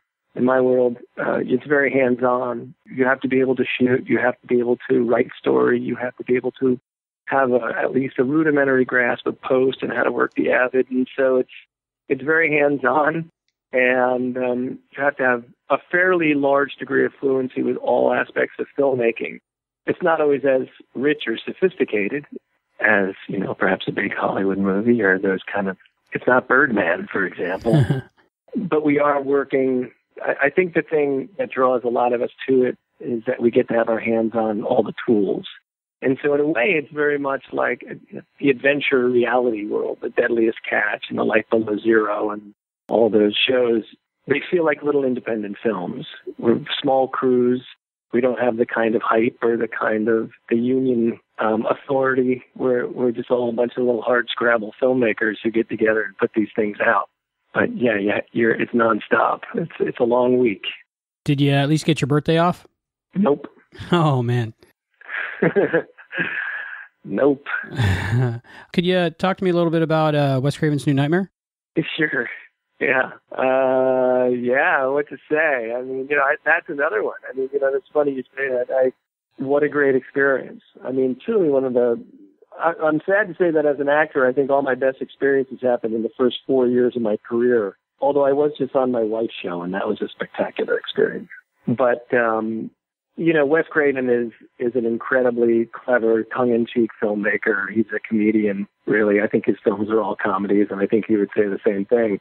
And when I received the script for New Nightmare, I had never read anything like it. And I don't think up to that point, and it's not like I'm fluent in the whole genre, but I don't think up to that point that breaking down the fourth wall, no one had done that yet. Certainly not at the level that he was about to do it. And of course, it really became his stock in trade with Scream. But this was the first thing that he did. And I think Janet Maslin from the New York Times did a really nice review of it at the time, because she really got that this was, regardless of whether you thought it was the scariest movie you ever saw, it's certainly one of the most clever. And it's very groundbreaking in terms of Wes's ability to, Wes's desire to break the fourth wall and to reinvent Freddy by bringing that kind of malevolence and that kind of danger into the real world. It was all based on a quote by Carl Jung, which was that which we do not bring to consciousness appears in life as fate. And that the reason that Freddie had so much power over the lives of these children is because the parents wouldn't tell the story. The parents wouldn't own the shadow, right? The Jungian, the concept of the shadow. And so as the concept of Freddie became commodified over the series, Wes was like, well, now we've ruined him. Now we've made him powerless. So we have to find a way to give him power again. And, I just thought that was a really fun idea. And it was one of the greatest experiences of my life, bar none. Heather Langenkamp is the sweetest human being to work with. And Wes is incredibly easygoing and friendly and unpretentious. And another guy who set the bar really high. And actually, Wes did something that I carried with me to this day, which is Wes is a very democratic filmmaker. And every morning he would show dailies from the day before. He would set up a monitor on the stage or on the, wherever he was. And so everyone could watch. And everyone could see what they did. And everyone could see how the story was progressing. And that meant a lot to me, and it made a huge impression. And to this day, I try to be an incredibly inclusive producer, and I try to pull everyone into it and give everyone kind of their version of authorship on the project. Can you tell me a little bit about your spot on Will and Grace? Oh man, you have to understand. Like I totally forget everything I've ever done. Will and Grace was cool because Will and Grace was one of the first comedic turns I did. And so it was, and as someone who, I was always surprised at how often or how much time I spent in dramas because I'm not a very serious person in real life. Will and Grace was my first opportunity to do a comedic turn. And even though, he's very much the straight man, it was a really fun space to explore because they're both so ridiculously talented. And to be just this catalyst for them to both tee off on, it was a lot of fun. And it was also fun to try and not tip it one way or the other. It was a fun little balancing act to play this guy who may or may not be interested in one or both of them, his sort of questionable sexuality. It was a very fun space to hold, and it was really fun to watch those two use that as a catalyst and just go off because they're both such talented improv actors. It was great. It was really fun. Awesome. Going back to Quantum Leap, at the end of The Leap Home Part 2, you say, and it's all thanks to you, little brother, when you're embracing Sam or Magic. Did you ask what that line was about, or could you tell me if Tom was supposed to know it was Sam or just that he was considering Magic his little brother? That's really funny. Oh my gosh, I have to go back now. I think that it was really supposed to have more to do with Sam's way of hearing. And I think it had more to do with a colloquialism, between friends that gets heard, that has, this other deeper meaning for Sam, for the listener. It's a little tricky, and I think it was intentionally vague. And I'd like to say I had made some strong decision about it, but I didn't. I just said it with as much heart as possible, because what was easy for me at the time was, as a character, to be glad to be alive and to feel that I owed it to that person under my command. Were you ever into the military, or was that a stretch for you playing a military kind of guy? I grew up in a world of hardcore, anti-Vietnam activist liberals. That having been said, I think that as someone who, I would say that most men or most boys have a certain fascination with the military. And I have ended up working with many people in the military as my advisors, as both an actor and a writer and a producer. And I've used them for consulting on a ton of projects. And I'm drawn always to people who have, I think the first thing is, regardless of one's opinion about any given war, I think to be in the presence of someone who has devoted a certain chunk of their lives or their lives to, service where they will give their life for others, that instantly commands a certain level of respect. And then you have the next layer or layers of proficiency with a lot of tools and a lot of rules. And to be around people who live these very disciplined lives and who acquire, all proficiency with all these tools is always impressive. And I will say that I also, as a writer and as a producer, I spend a lot of time around people who are very good at the various things they do.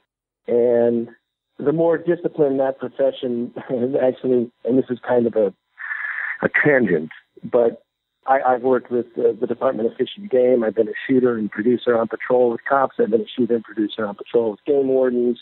And there's always a mutual respect because we're both people who demand a great, proficiency with tools and very strict codes of conduct. And we all seem to get along very well. I think when you're an actor, there's so much. One, there's the obvious mistake of thinking that by playing a soldier you're a badass, or by playing a soldier you know what it's like, because obviously you don't. But it's tempting. It's very tempting to try and steep yourself in that world. And I think most boys have a certain level of fascination with the military and the police. And this is a way to exercise that. But, of course, it's not real. It's kind of a two-part answer. And the first answer is I think all boys, especially young men, have a fascination with all of that stuff for all the obvious macho reasons, even if they're illusions. I think the reality of the military is very different than the Hollywood depiction of it. And everybody wants a chance to step into that genre, just like everybody wants a chance to step into a Western. Everybody wants a chance to step into a musical. These are genres that have these powerful lexicons. They've shaped the way we look at ourselves and the way we look at the world. They're as true as the truth, if you will, at this point. So everyone's dying to play that stuff, and I've played it more than a few times, and I've worked with them. But I certainly had an awful lot of respect for the people that I worked with. I had a ton of curiosity about how they did what they did and what the procedures were. And now having worked with cops and game wardens and the military, it still holds. I always look forward to working with these people because they're very reliable and they have a code and they have a great fluency and mastery with the tools. What are you working on currently, and what can your fans look for to check out your work? I'm developing projects as everybody is. All producers are, which may or may not come to pass, which are actually scripted projects, and no point in talking about those unless they happen. For the last 6 years, I've been shooting and producing adventure documentary stuff. I was lucky enough, like I said, to get asked on to work on Deadliest Catch. I did not work on a boat. It's very important that people understand that. That's very scary, that part. It's very impressive. It's very scary. It's very hard, and I puke just standing on a boat. Me as well. I'm not that much of a badass, but I did live up in Dutch Harbor, and I did see and shoot a lot of amazing stuff. And that has kind of, launched me headlong into a career working with, people in extreme environments. Like I said, cops, game wardens, fishermen, subsistence fishermen, hunters, trappers. Right now I'm working on a series for BBC Worldwide that we're producing for Nat Geo. That's about 60 people, subsistence, living off the coast of Alaska in a small town on one of the biggest islands in the world, on Prince Wales Island. 60 people surrounded by 2,000 wolves. Doesn't have a name yet, so I don't know what to tell people to look for. It'll be on Nat Geo, and it'll be coming out later this year. Sounds very interesting. I hope it is. I got about 500 hours of footage up here in front of me right now that I'm sifting through. Goodness. It's pretty cool. It's pretty amazing. I mean, I think that, as more, most of us live lives of great convenience. And I think this genre has a large amount of draw because it's refreshing and compelling to see people going through great hardship to accomplish even the simplest things. I think, part of us knows that somewhere deep within us, our DNA still has that. But most of us live lives of great convenience and ease. So it's amazing to think that even in this day and age, there are people who go through a lot just to get food on the table. When you're working on a show like that, how much of it is the story of stuff that's actually happening, and how much of it is the way it's edited together to create like a new narrative? It really depends on the show. And I'll be very honest with you. Sometimes you have to think of a way and almost you have to think of a cinematic technique to dramatize what they're doing, because what they're doing in reality, the events aren't that interesting. But, in other words, if you just showed what they were doing, it wouldn't be that interesting. So you have to find ways cinematically to dramatize what they're doing. And in that way, there are some reality shows that what do people say? Like, the myth is truer than the reality. So right. We're mythologizing the work they do because that way we can get at a psychological reality or an emotional reality that otherwise wouldn't play. I mean, and look, a lot of times it's just pure. A lot of times, you have to deliver. I always say, when you're making a documentary, you have to deliver 90 minutes of story. When you're making a documentary TV series, you have to deliver 5 years of story. Deadliest Catch is on season 11. And so there's no way to do that if you aren't finding some way to generate story in the field. And if you happen to have a subject that is just endlessly compelling, good on you. But at a certain point, any documentary series is going to have to, and not necessarily invent whole cloth, but find ways to frame things which are compelling to an audience. It always has to be entertaining at the end of the day, no matter what it is. And so you have to find some way to make the mundane compelling and entertaining. Not easy. I like that. What was it like being on a helicopter? Well, I had just worked in a helicopter a year earlier. I used to live up in Park City, Utah, after I got out of college, and I worked on a blasting crew. It's called jugging. It's laying down cables, seismic research. I don't know if they still do it this way, but back in the day, you'd hire crews, and they would load you up in helicopters and drop you off in wilderness areas, and you would follow a survey line, and you'd be laying cable, and you'd be laying cables that were 75 pounds each, and you'd link them up, cable to cable to cable over a series of miles, and then they drop a thing called a doghouse, and that was a seismic shack, and you'd run all your wires into that, and there'd be a guy there, and you'd blow the line up, literally lay dynamite along it and blow the line up, and he'd take a seismic reading to see if there's oil-bearing shale along the line. It was grunt work, and the only payoff, really, because it was also minimum wage, was that I got to fly in a helicopter to and from work every day. So I had just done that. So I knew how to comport myself in a helicopter when I got the job. Maybe that's the only reason I got it. But it was really fun. I mean, it was great. Do you have any stories or anecdotes about Quantum Leap that you can remember, or maybe not even from Quantum Leap, something that happened to you from being on that? I have two anecdotes, and one was my first main lesson in acting, which was I was in a scene by the helicopter with Scott and Dean Stockwell and a couple of the other guys, and we were making a plan for the next day, and I kept interrupting because Dean, you do the scene once, and then Dean Stockwell would step in and you would do it again so that they could intercut at will, and he would either be there or not be there, depending upon whose point of view it was. They ran the scene without him there the first couple of times, and then Dean stepped in to do the scene, and I kept blowing over his lines because the rhythm was off, and I wasn't listening for him. And finally, I was completely embarrassed, and I said, "I'm so sorry, Mr. Stockwell. I'm so sorry. I keep stepping on your lines." And he goes, "Kid, I don't care about my lines. Just stay the out of my light." So that's my first rule. That was my first rule of acting, and I've used it. I've used it on other people many times. That's funny. And then the second was that Tia Carrere, who at that point was just, unbeknown to a lot of people because she was dressed up as a Chihuahua and always dirty and grubby, but was a stunningly beautiful woman, had become my friend. And as I said, for a variety of reasons, mostly I think to just get the best effect he could, the director of the second episode, Michael, was really giving me a hard time, and he really beat the crap out of me. And when we were back over at Universal, she witnessed him giving me a really hard time, and so she got wrapped a little earlier than I did in the day, and then unbeknownst to me, actually, she went home and dressed up and put on a lot of makeup and everything, and came back.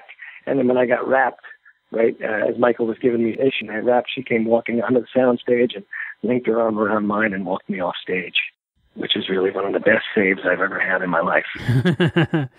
That sounds like a perfect ending. It wasn't an ending, but it was a nice moment. Thank you so much. Absolutely.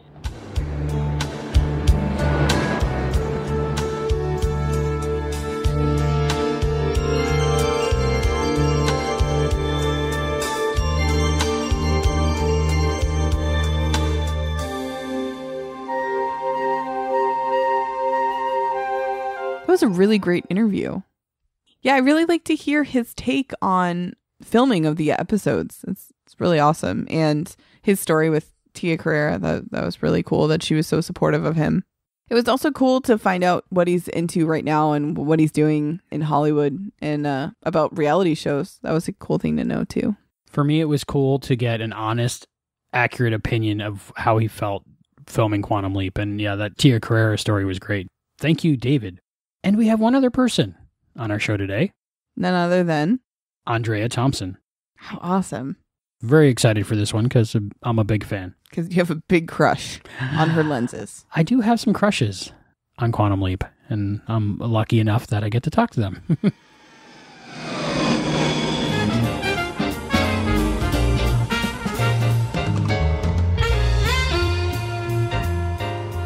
One of Andrea Thompson's first appearances was in Delirious with the late John Candy and in Oliver Stone's acclaimed film Wall Street.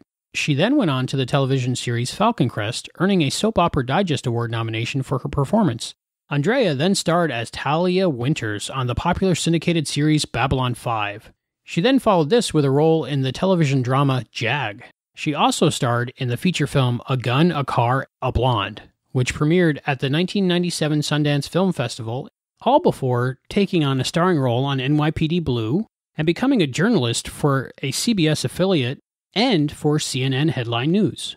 But of course, us Leapers know her as Maggie Dawson, the photographer in Vietnam in search of the perfect photo to win the Pulitzer Prize. Hello, this is Albie from the Quantum Leap Podcast. Very nice to speak with you. Hi, how are you? Good. Thank you for being on the show. Oh, my pleasure. Tell me everything you can remember about your time filming the Quantum Leap episode, The Leap Home Part 2, Vietnam. It was an extraordinary effort on the part of the producers of the show. They literally had to pump thousands of gallons of water. They raised the water table in the location to make it appear to be Vietnam. I mean, it was a phenomenal undertaking, and I'm certain a very expensive undertaking to pump that much water into that area so that we could give a realistic feel to the show. And that was what stands out for me most of all, is how committed they were to creating the appropriate environment. Where was this filmed? What was the location? Corona, which is desert. I mean, it's desert. And the other thing that stands out for me is that the guy that was the pilot of the helicopter, I mean, there was a shot, it was a very brief shot, 30 seconds perhaps, where I was kneeling on the edge of the open helicopter door taking photographs. That took 6 hours to shoot. But our pilot was an actual Vietnam veteran, and he took us up in the helicopter and was recounting stories of his time in service. And he was turning the helicopter on its side and chopping grass. You know, I mean, it was, you know, we're talking about 6 foot tall vegetation, but he was chopping grass while we were circling the spot where we would be filming. And I was sitting in the back of the helicopter with one of the finest stunt coordinators in Hollywood, a guy named Diamond Farnsworth. And Diamond had a strap around my waist so that I could, you know, kneel on the door of this helicopter and take my photographs. And I looked at him and I said, Diamond, do me a favor. Put your hand down the back of my pants and hang on for dear life. And he literally had his hand down the back of my pants, hanging onto the strap so that, you know, to alleviate my fears of falling out of the helicopter. It was incredible. And, you know, just a little piece of trivia, it was the weekend, on Friday, when I found out I had the job, the script called for me to be in a PT boat. By Monday, it was a helicopter. And over the weekend, I'm trying to think who it was, famous musician Stevie Ray Vaughan died in a helicopter accident. Oh my goodness. And I was a huge Stevie Ray Vaughan fan. And, you know, to have this happen at the same time that I was about to do a stunt was, to say the very least, disturbing for me. So were you scared to be on the helicopter? Oh, sure. I would sure. be. I mean, as an actor, I mean, you have to mind yourself. Mm-hmm. You know, you have to mind yourself. You have to speak up. You have to be concerned with your own security. I don't believe in being a victim. One has to keep oneself safe. Even though there are all kinds of safety measures on every set, it's really up to the performer to ask the appropriate questions. So, and take the appropriate measures. And my measure at that point in time was to say, Diamond, put your hand down the back of my pants. I'm sure he didn't mind. He was a total professional. Yeah, he's a great guy. I was able to talk to him. Oh, were you? Yeah. Oh, my gosh. Isn't he fabulous? Yeah, great stories. He's led a great life. Yeah. Yeah, ever since the Twilight Zone movie thing, helicopters on screen always frightened me. Well, you know, I mean, there have been some extraordinary accidents over the years. And later, long after I did Quantum Leap, I was in New Zealand filming a movie.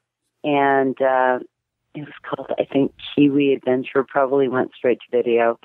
But there was a scene that we were supposed to film where we were in a canyon on the edge of a cliff, and the helicopter was to, according to the script, rise into the shot, and we were supposed to be standing on the edge of this cliff.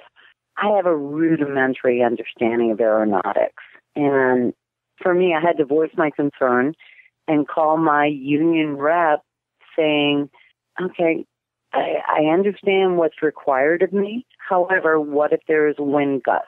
What if there, you know, because when you're filming in a canyon, it's a different set of circumstances that you have to deal with in terms of weather conditions, in terms of wind conditions, and whatever can happen.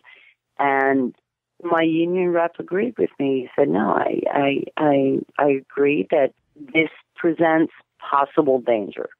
So I might have been looked at as a pain in the butt on set, but I still had my head. Well, that's important. You want to survive the shoot, right? Oh, yeah. What was it like filming the episode, The Leap Home Part 2? A lot of the guest stars on that show became well-known afterwards. Oh, Tia was incredible. Incredible. Lovely girl. Loved working with her. Loved working with Scott Bakula. I mean, the entire cast was amazing. Really amazing. And all the guest stars were amazing, too. I mean, it was one of those shows where there was a lot of care put into every single episode, and most particularly in supporting actors in guest star roles. How was the director? Director was a fabulous guy. And once again, I cared deeply about the finished product. You played the part of Maggie Dawson. She was a photographer. Had you ever used a camera before like that, or did you have to act like you knew how to do it, or did you get some training? No, I mean, I grew up as a camera buff. I mean, you know, taking a photograph today is so much different than taking a photograph then. I had my stepfather's Nikon for years and years, and, you know, I played around with filters and with automatic shots and things like that. So, you know, I was very familiar with the camera. It was just an interesting part of the role that I was able to employ my own experiences. Was there any film in the camera? Oh, during the show? No. No. Okay. It's all props. Can we talk a little bit about Babylon 5? I love that show, and you're amazing on it. Sure. Especially since you told me I was amazing on it. Oh. You can definitely talk about that. Can you tell me a little about your experience filming it? It was an extraordinary show, top to bottom. I'm still in contact with and still friends with many of the people I worked with. It was just, it was such an amazing show that sought to break the mold. JMS, his writing was extraordinary, and we were all really fortunate to be there. I still feel that way, still to this day, and we're talking about 92. I have a son who's 23, and he was an infant. So, wow. Yeah. Is that where most of your fan base is from Babylon 5? Oh, no. I mean, I have fans from a number of shows, but I would say that there are no fans as devoted as fans of sci-fi, fans of Babylon 5. Amazing show. You are the first CNN reporter I've ever talked to. What is that like? I mean, that's amazing. I watched your, I guess, demo reel from the news and stuff, and you seem so intelligent and so well-spoken. I had no idea there was that other side of you besides your acting. Is that like acting itself, or is that something totally different? No, it's completely different. For me, it was about, when you're an actor, very often you live in a bubble. Where there's security, there are people who bring you breakfast, there are people who do your hair, do your makeup, design your clothes, deconstruct jackets, and make them exactly for you. To be a reporter is to be on the ground in a very real way, connecting with very real people about stories that affect us all. It was an incredible privilege to do all the stories I did during that period of time, not only for CNN, but for CBS News beforehand, where I was an investigative and breaking news reporter. And I deliberately sought that experience because I felt disconnected from the real world.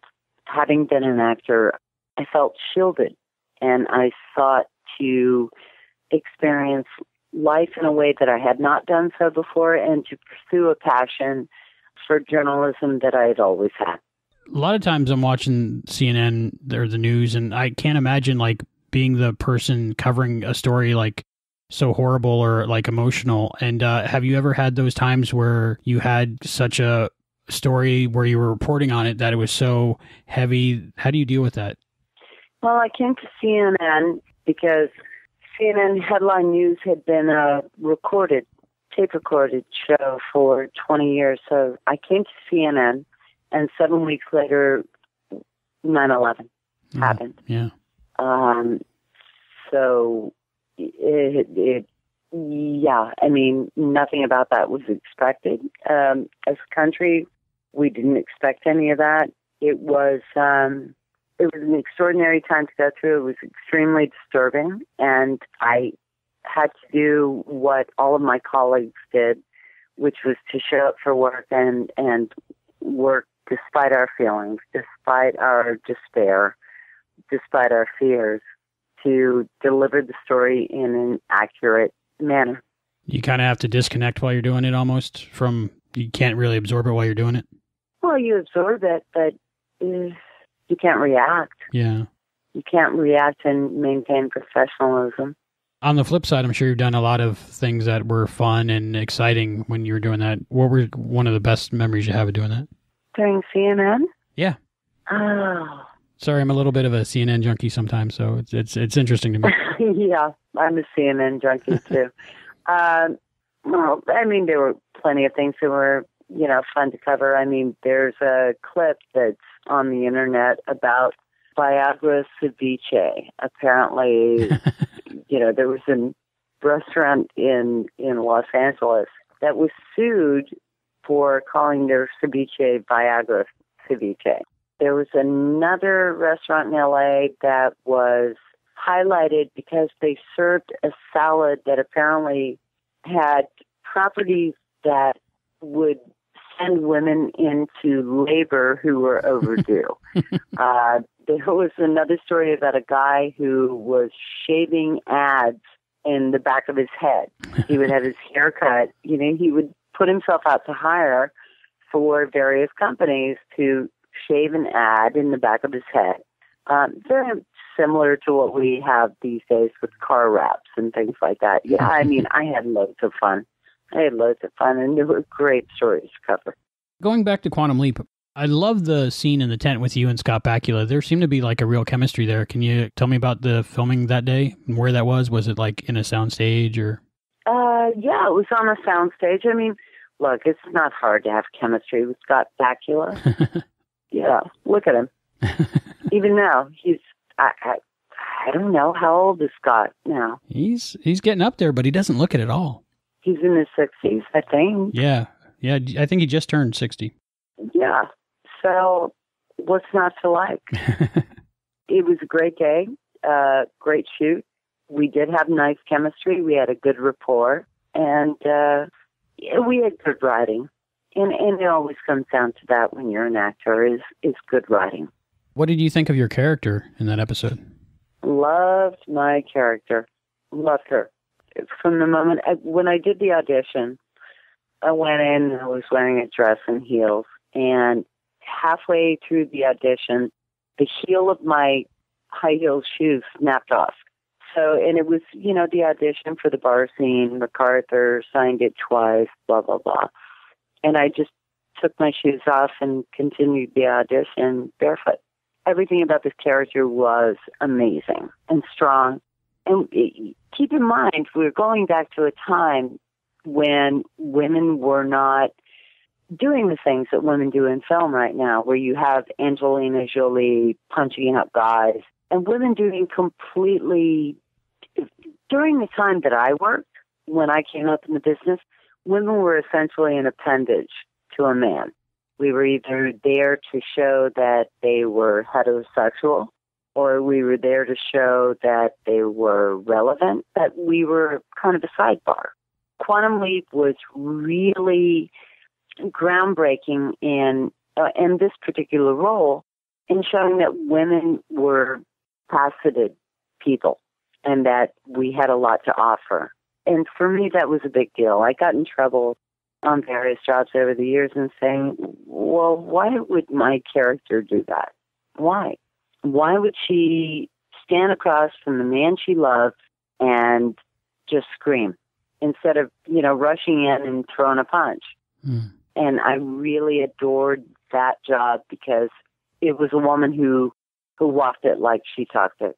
There was good writing on that show for women, too, because I think one of the co-executive producers, Deborah Pratt, had a lot of influence on that. Yeah. Yeah. Yeah. Good show. Can you remember anything else from your time on Quantum Leap? Hot, sweaty, tired, dirty, everything you love about a shoot. It was just very gratifying work. Can you tell me about how you got into acting? I see one of your first jobs was in Wall Street. Yeah, it was. Well, I always aspired to be an actor. I didn't have the privilege of being an actor until I was 16.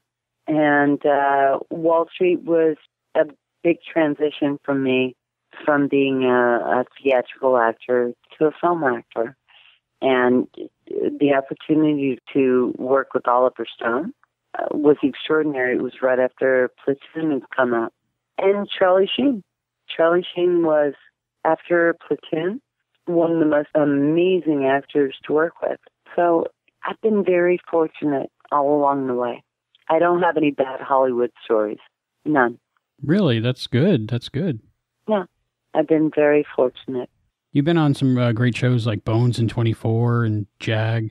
What are some of your favorite experiences in film and television that you've had? I would say NYPD Blue is the most fun experiences I've ever had. It was just an extraordinary group of actors, extraordinarily talented group of actors, and there wasn't a single diva on the set. Not one. We all came to work each day grateful to be there, and as an actor, that's the best of all possible worlds. One of the things you're known for, besides, of course, acting, is your amazing voice. It's very sexy, if I may say. Well, thank you. You've done some voice work. Tell me about that. I haven't done any voice work lately. I'm a real estate agent in Los Angeles. I love what I do. I spend a lot of time with my son. I'm able to craft my own schedule. The voiceover aspect of my career was fantastic at one period of time, but like any other career, it requires a lot of care and maintenance, and I don't have the time for that now. I made a conscious transition to real estate because I'm a pragmatist. I understand that, for the most part, there are exceptions, that the life of an actress in Hollywood is brief. And I didn't want to be one of those actresses sitting at home waiting for my agent to call so I could do my Norma Desmond. I want and continue to want to be relevant. So I've applied myself in an area that can carry me to the end of my life.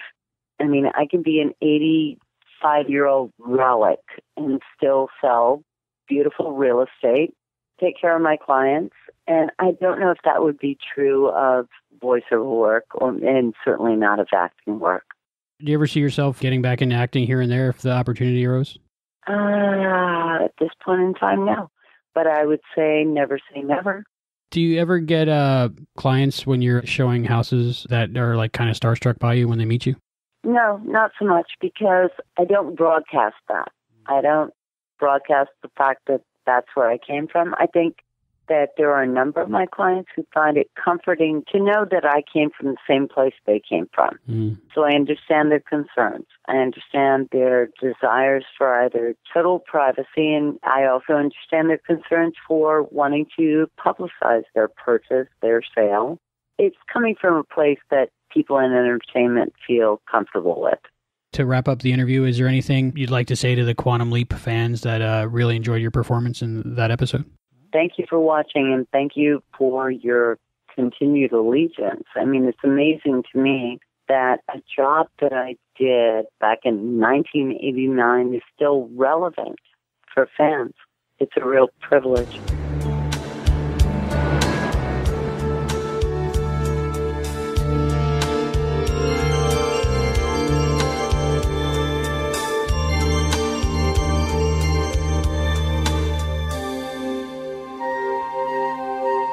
That was another great interview.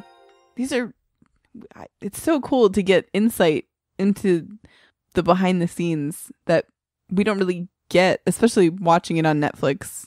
A lot of the times we don't really get the behind the scenes that we get the privilege of watching, on Blu-rays and stuff today.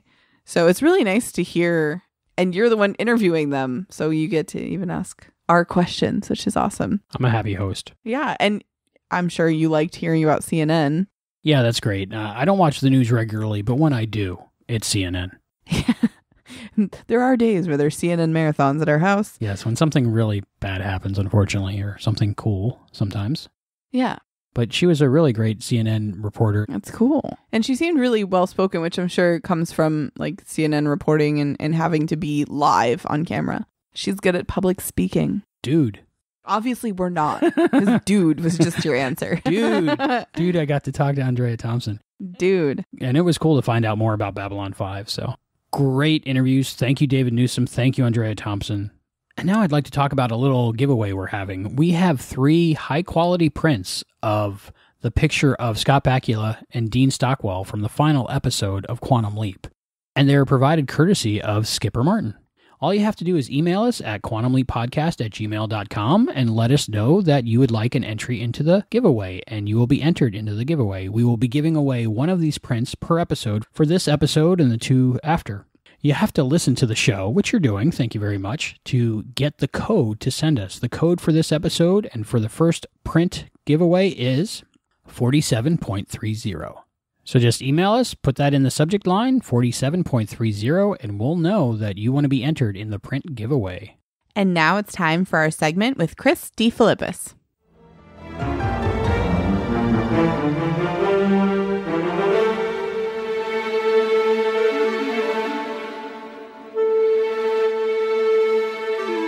Welcome, everyone. I'm Christopher DeFilippis. A few months ago, I ribbed Quantum Leap podcast hosts Heather and Albie for approaching Quantum Leap as if the historical errors Sam leapt to were representative of American society in the 1990s, rather than a 90s deconstruction of the attitudes and sins of the 1950s, 60s, and 70s.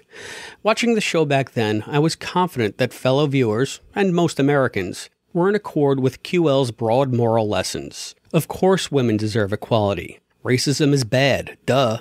To an optimistic 20-year-old, the growing acceptance of these ideals didn't only seem assured, they were a fait accompli as we raced toward the promise of the 21st century. Now, I'm not so certain. To be sure, recent history has borne witness to some amazing social progress. A black president, the Supreme Court's recent ruling on marriage equality. These things give me hope that we're still headed in the right direction.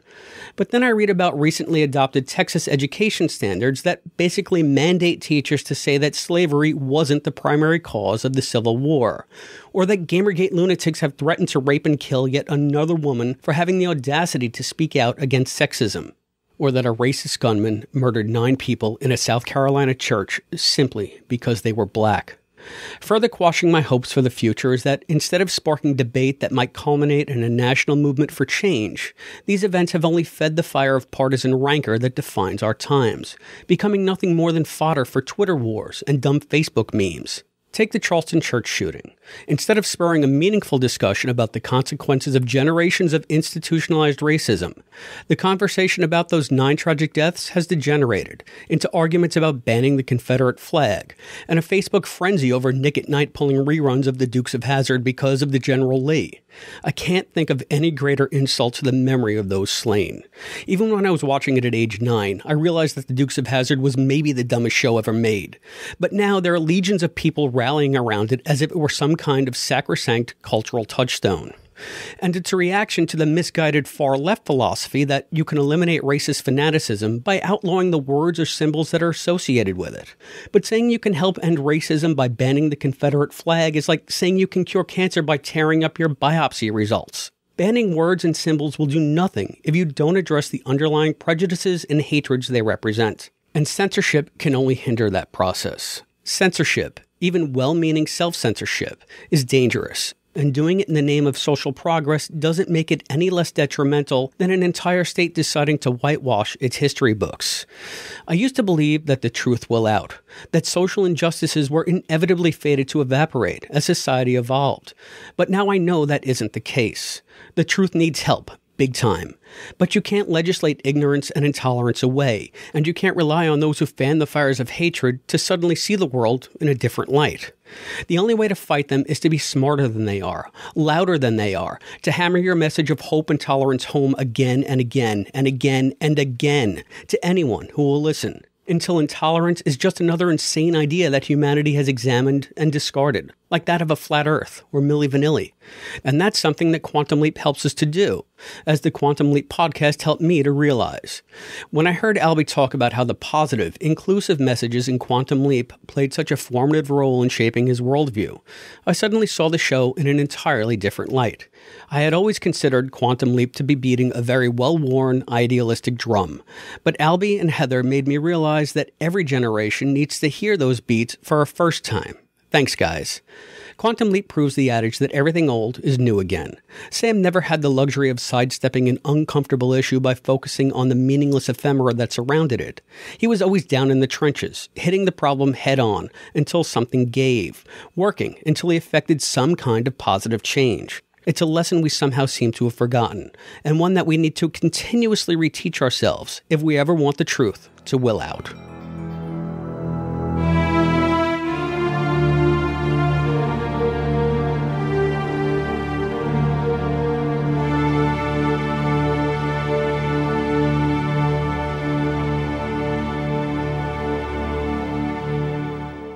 Thank you, Chris. Very well said, very well spoken, and there are a lot of good things happening, a lot of bad things happening lately. It's a strange time, but a great thing that happened is marriage equality. We talked about that in an earlier episode at length, and I'm glad that finally we're the 17th country to finally make that right decision.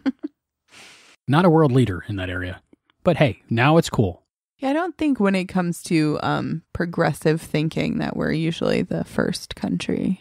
I think that his segment is very important. I think it was really well written, and it speaks a lot about ignorance, and it's still very much around today. And it's really sad that a lot has changed, but a lot is still the same. No, I was never really a big fan of the Confederate flag because I was from the North. That's good, yeah.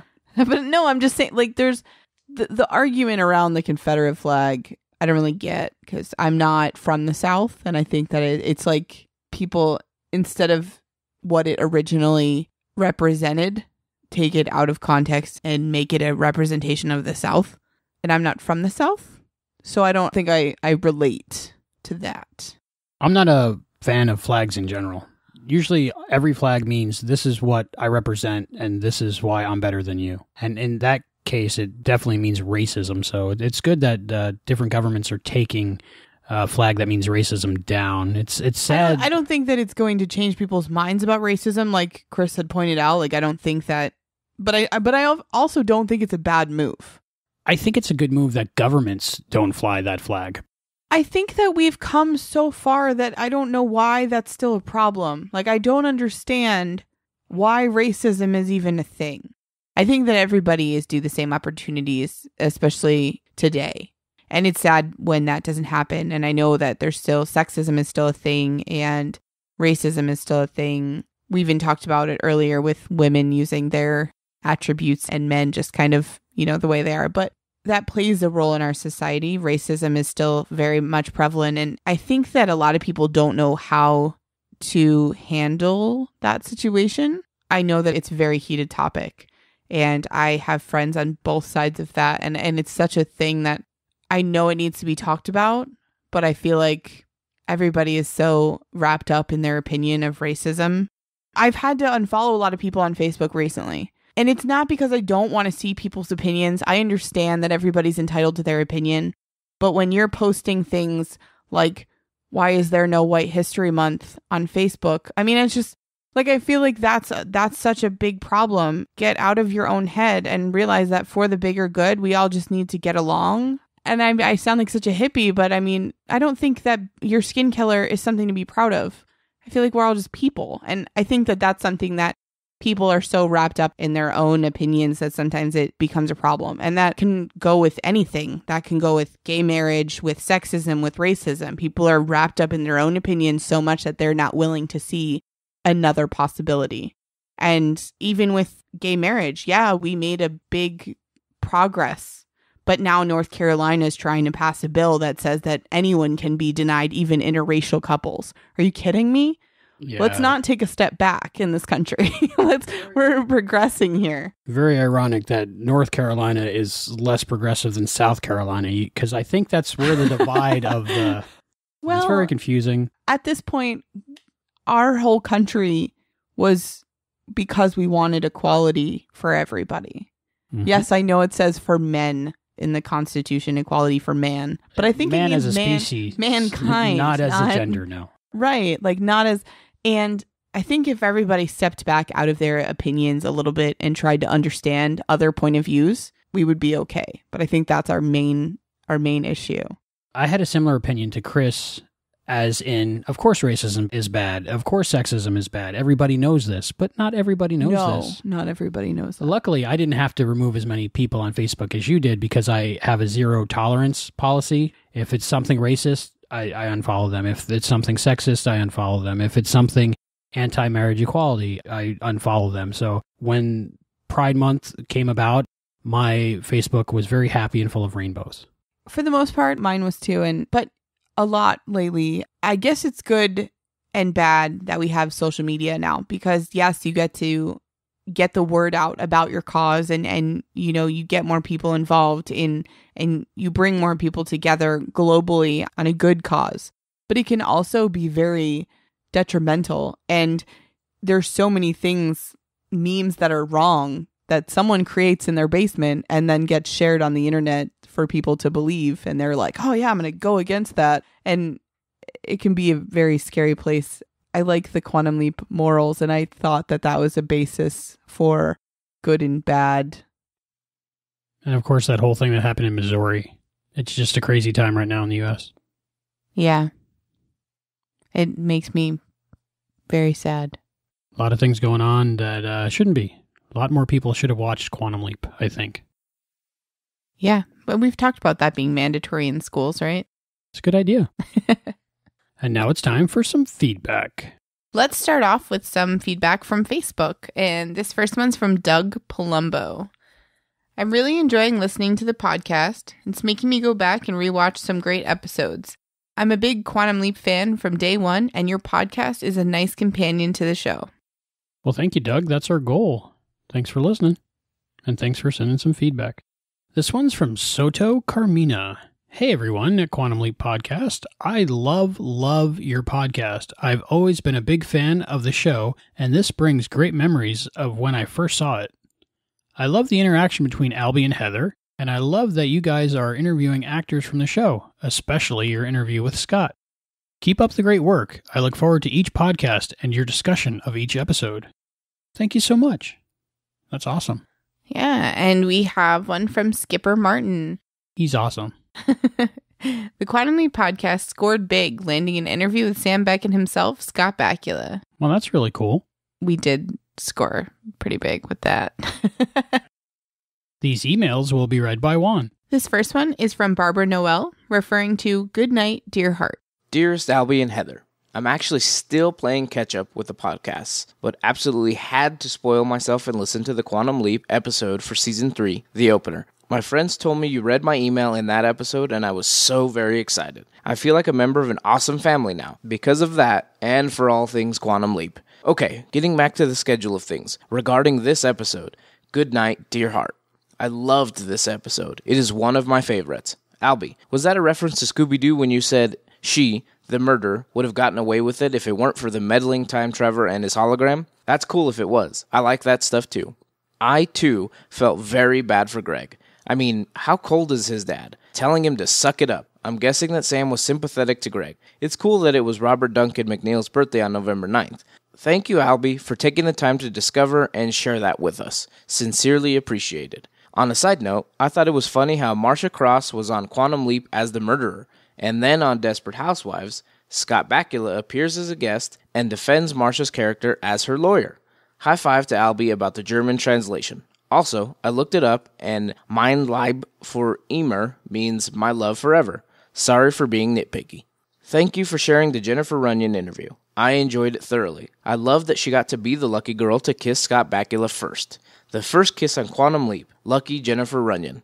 I enjoyed your segments called The Burger Theory. It makes me think, so in a future feedback, I might share my ideas on the burger theory. Thanks ever so much for being the most awesomest podcast show ever, and about Quantum Leap. Keep up the excellent work. No pressure, though.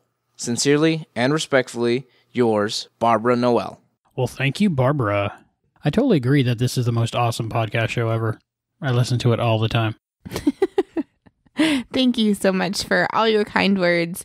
It feels like a long time ago that we covered that episode. But yeah, poor Greg.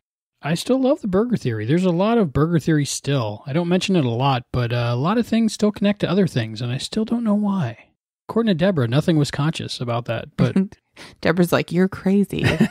But whatever. She wanted to probably say, you're seeing stuff that's not there. But, you know, that's what I do. I look. You're like, the apple boxes match. And she's like, okay. You're one of those crazy people. Just something in the garage. Calm down. All right, and this next one's from Jonathan Young.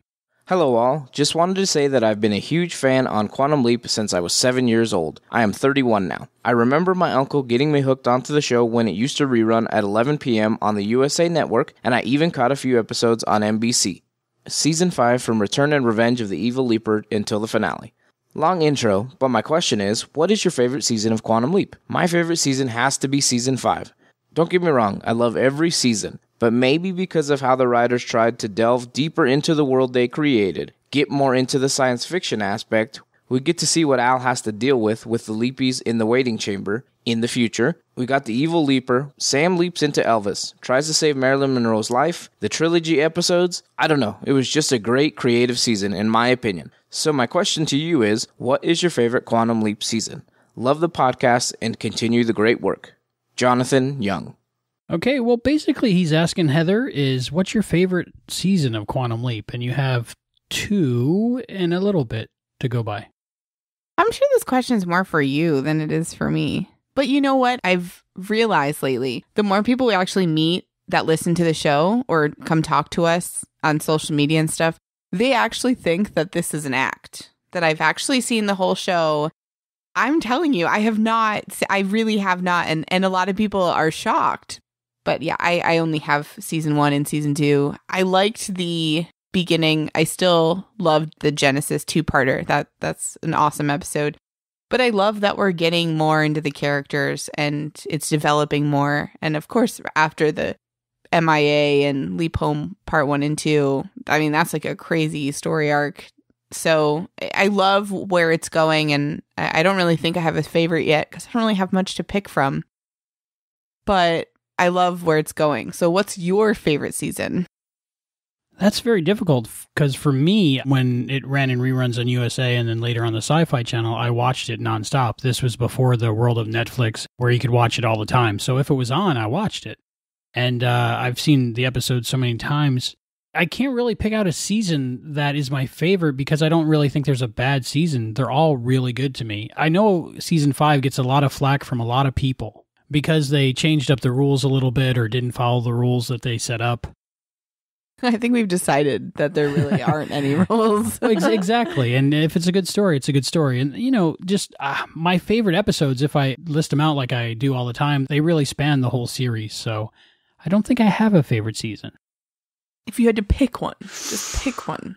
I'm going to say season 3 just because that's what we're watching now. So that's my favorite.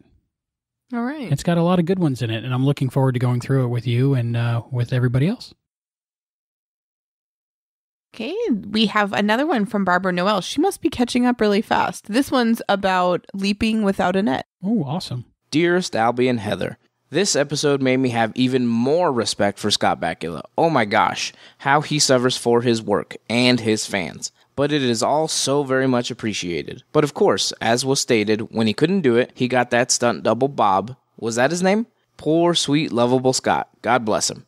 I, too, think about Annette Funicello, or whoever, when I hear the title of the episode. Anyway, when speaking about the dad in this episode, it makes me think about the dad in the previous episode referring to Goodnight, Dear Heart. Although he wasn't a main character as in this episode, he was still very cold towards his son. Or at least, I thought so. I mean, the troubles he was having was enough for Sam, and to have to catch the triple from his sister? Thank you for sharing the interview with Tommy Thompson. I thought it was very interesting. I loved it when Albie mentioned the episode Tommy Thompson wrote about the actor who was kidnapped by the crazy people who only wanted to have the ability to have a child. And when Albie mentions about the grandmother spinning around in her wheelchair, as played by an actress I adore. I best remember her as Fonzie's grandma Nussbaum on Happy Days from back in the 70s. I don't know, are there other listeners out there that used to watch that? And do they remember her on Happy Days? I think her name was Frances Bay. Anyway, I just like that very much. Not wanting to be prejudiced or hurt anyone's feelings, I just noticed a common thread with Tommy Thompson's stories. Besides the thing with the family, I think that's great, of course, family comes first, but also, I noticed that the stories involve a lot of physicality and physical injuries. Is it perhaps because of the accident he had way back when, or am I reading too much into that? It was just very interesting. A question, if I may ask. Just curious to know where you get those interviews with Scott in front of the audience on a talk show, as in this case when he mentioned about his motion sickness. Not meaning to kill the goose that lays the golden egg, but I enjoy hearing those, and just wanted to hear Scott interviews on my own, or even to hear the interviews in their entirety. Thanks in advance. Sincerely and respectfully yours, Barbara Noel. Thank you, Barbara. Of course I remember Happy Days. That's an awesome show. Yeah, I love that show. Sunday, Monday, Happy Days. Thursday, Friday, Happy Days. Did you skip a couple days in the middle? I might have. Wednesday, okay. Thursday, happy. I'm not going to sing. Thank you. We get those clips from all different places of Scott Bakula and Dean Stockwell and other people talking about episodes of Quantum Leap. A lot of them come from YouTube, and some of them come from the Leap Back Quantum Leap convention from 2009 that Brian Greene helped organize, the guy from Al's Place. And this one is from Donnie. Hey, Heather and Albie. I wanted to relay a quick story I heard about Scott Bakula. My childhood friend, Armando Leduc, is an actor in New Orleans, and he recently guest starred in an episode of NCIS New Orleans. The episode was Rockabye Baby, about the kidnapping of baby Lulu, and he played the grocery clerk, Jorge Gomez. Armando called me as soon as he was finished filming because he knows what a big Quantum Leap fan I am. He told me that Scott is the nicest actor he's ever worked with, which I hear pretty often from other actors on your podcast. He even texted me a picture that Scott took with him. It was so nice to hear that my childhood hero is actually a nice person in real life. On a different note, I'm really enjoying the podcast. The interviews have been incredible. Keep up the great work. Donnie. Scott Bakula is an awesome person. He really is. I haven't heard one bad word about him ever from anyone I've ever talked to, on the record or off. Yeah, he's awesome. He is. But that's what made Quantum Leap what it is, because his genuinely nice personality came through to Sam Beckett.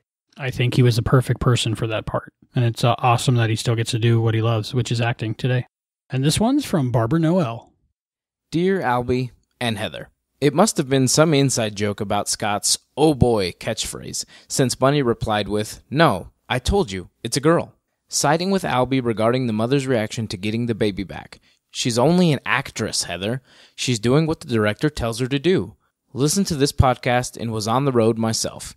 Really cool feeling. Since it was about two people being on the road, I felt like maybe I should have also been on the road while listening to the podcast about Honeymoon Express. We do have trains here, but not traveling long distances. Besides, I don't have that kind of money. And this time I was on the road to go see the airplanes take off and land. But the guards did not let me see. It was a restricted area meant only for the travelers that were going to get on the planes. But despite that, I had a very good time at the airport. Anyway, Albie, I hear you ask about how many episodes has there been someone overweight. Did you mean just men? I don't think there was ever an overweight lady. Maybe I could be wrong, but recall back with me if you will. The Leapy in the episode Sam was the mortician, in the Good Night Dear Heart episode, I feel like he was overweight. Or even the lawyer in So Help Me God. So there are at least 2 other episodes with overweight guys. I had a laughing out loud moment when Sam pranked Al about Bunny stripping. I love the relationship that Sam and Al have. Look out, Heather. There will be more pranking in future episodes. I hope you will enjoy those as much as I do. Example, Season 4 opener. I hope Albie knows the one I'm referring to. I mean, it was so funny when Sam says to Al, Bunny just stripped? Al, oh, that's okay, Bunny stripped. Al's eyes open wide. She stripped? She stripped and you didn't tell me? My favorite laugh out loud moment from the episode/season. I would go back just to watch and rewatch that moment. I am guessing Gotta Go Joe told Sam where the car was and said, dope. Sorry, just paraphrasing. Don't remember the actual dialogue. Because wouldn't you, when being held at gunpoint, do or say what the gunman tells you to do or say? It's either that or getting killed. I just wanted to say welcome to Mr. Chris DeFilippis. I hope I spell your name right. I enjoyed the article you did. As Albie says, if that is any indication of where things are going with Mr. Philippis, I'm so looking forward to hearing more. And thank you for sharing the articles you do. Sincerely and respectfully yours, Barbara Noel. Chris is awesome. We love having Mr. Philippis on our show. Maybe Baby was a funny one. I like when there's funny ones. I hope there's a funny one coming up soon. After the 3-episode arc we just did, me too. Good opinions. Yeah, I'm glad you're catching up and going through our episodes pretty quickly. This one's from Leslie. Dear Albie, Heather, and Hayden. Great recap. This episode was definitely to Season 3 what MIA was to Season 2, and I have to agree wholeheartedly with the proposition that MIA, along with Parts 1 and 2 of The Leap Home, were the first trilogy of Quantum Leap. The tables are turned, and not for the first time, for our time-traveling duo. Sam is the one trying to alter his past, and Al must bear the all-too-familiar burden of upholding Project Quantum Leap's rule numero uno. I do have to, very respectfully, disagree with the coldness that was somehow perceived by one, or perhaps all of you. I'm sorry, but I don't remember which one. Not to worry, I'll be listening again, many times. On the contrary, what I heard in Al's tone during the bar scene, I know, kid, I know, was a brotherly, almost paternal warmth stemming from years of friendship. My heart melts every time I watch that scene. I could skip the part where I attribute touching moments like this one to the fact that both Scott and Dean possessed a seasoned understanding of the relationship between Sam and Al right from day one of shooting. But hopefully by now you know me well enough to know that's not gonna happen. As to the reason Sam leaped back to his farm in Elk Ridge, Indiana, while I firmly believe there was no force in the universe that could have prevented the next Einstein from going to college, I don't think it was cruel of God, time, fate, or whatever to place Sam in his 16-year-old self so that he, as well as others in his high school, could reap, no pun intended, the benefits of winning against their toughest rival, Bentleyville. Moreover, I agree with Sam's theory that he was being rewarded. However, I also agree with Al. He was right to tell Sam that the only thing Sam was accomplishing was making his family's present miserable. Al was also right when he told Sam that this was, as he put it, damn fair. Now that I think of it, it's possible that the perception of coldness comes from watching the scene when Sam tenders his heart-rending resignation and Al appears to be casually lighting his cigar after Sam runs off, collapsing under the weight of his agonizing despair. The reason I disagree with the assessment is that I can't tell you how many heart-to-heart conversation friends of mine, those who smoke, have had with me during which their words of wisdom were punctuated by the pause of a lighter making contact with a cigarette. No matter how much I might have been hurting at the time, I never once mistook the gesture for callousness. As always, I mean no disrespect and hope that you see this as my innocuous attempt to offer veteran leapers humble perspective. Finally, I couldn't send this email without mentioning one of my favorite comic relief moments of this episode, one that I think was 100% the idea of the deliverer.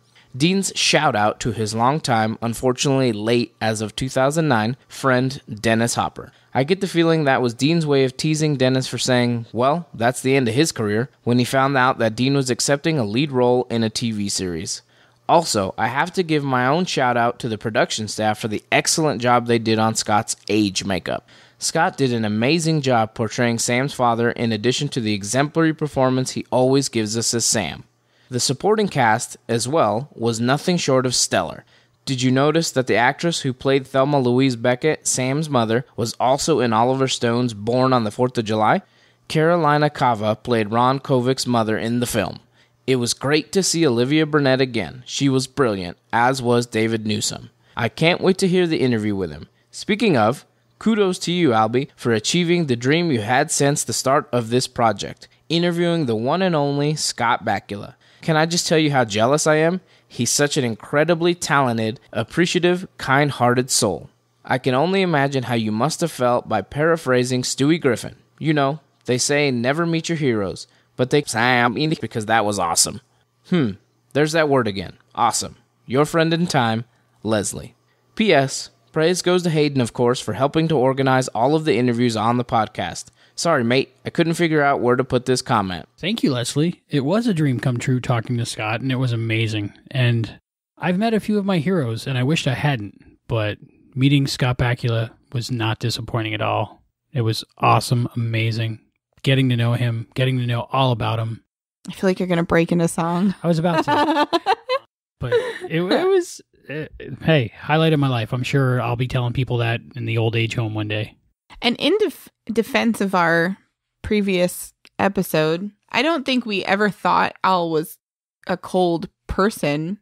But I think in the moment in the barn when Sam is trying to plan out what he's going to do, Al was just like, yeah, you can't do that. And I feel like that was cold of him. I didn't think he was cold later on in the episode when Sam was having his meltdown. But yeah, it was just seemed a little weird in the barn, but understandable because we just had the thing with Beth happen. It wasn't uncalled for, and I don't think he was in the wrong. It was a necessary, not as much cold, but just matter of fact instead of, I don't know. But I'm nothing against Al and Sam. Like, they're awesome, and I love this show. But I don't know, it makes me feel bad because they're my fave TV duo, so. Well, that's the great thing about art, is there are so many different ways to interpret them, and every person who watches, sees, reads something, sees it in a different way. And that's why we have a podcast. Exactly, and that's why we have feedback, so we can get more than just our opinions, because it's important to find out what everybody thinks. Right, yeah. I love our feedback section because when we sit here and record, we don't have an audience. We don't have that live feedback. So we don't really know until we get the feedback for the next episode what you guys think. So it's great to hear that and know that you guys are liking what we're doing or not liking what we're doing, or hopefully more of the liking part. Odd, possibly ironic little tidbit about me. The one section I didn't do so good on my finals was interpreting art and literature. And now that's what I do. Yeah. Think about that. I don't know what that says about standardized testing. I have a whole nother. I'm sure we'll get to that episode at some point. Hey, we have an email from Aaron Moss. We haven't heard from Aaron Brotherhead Moss in a while. Oh, cool. First, regarding my comments from your last episode, The Leap Home Part 1. LOL. Damn, this is a great show. Even during the recap, I was moved to tears. I agree with the casting for this episode. It was great casting. I like Albie's theory on Sam's brain being Swiss cheesed. That's what I always thought. That's why sometimes the Leapy's memories or personalities overtake Sam's, and explains what happens in Redacted for Heather's protection, but involves a certain assassination. I liked Albie's holodeck reference about Sam running in place.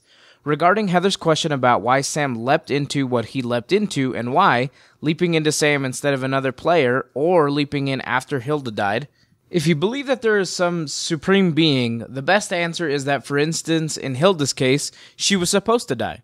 As far as leaping into Sam instead of some other teenager, maybe having Sam be Sam was the best way to get the intended outcome. If he leapt into Joe, random name, maybe Joe couldn't have made enough of a difference to win the game, where Sam did.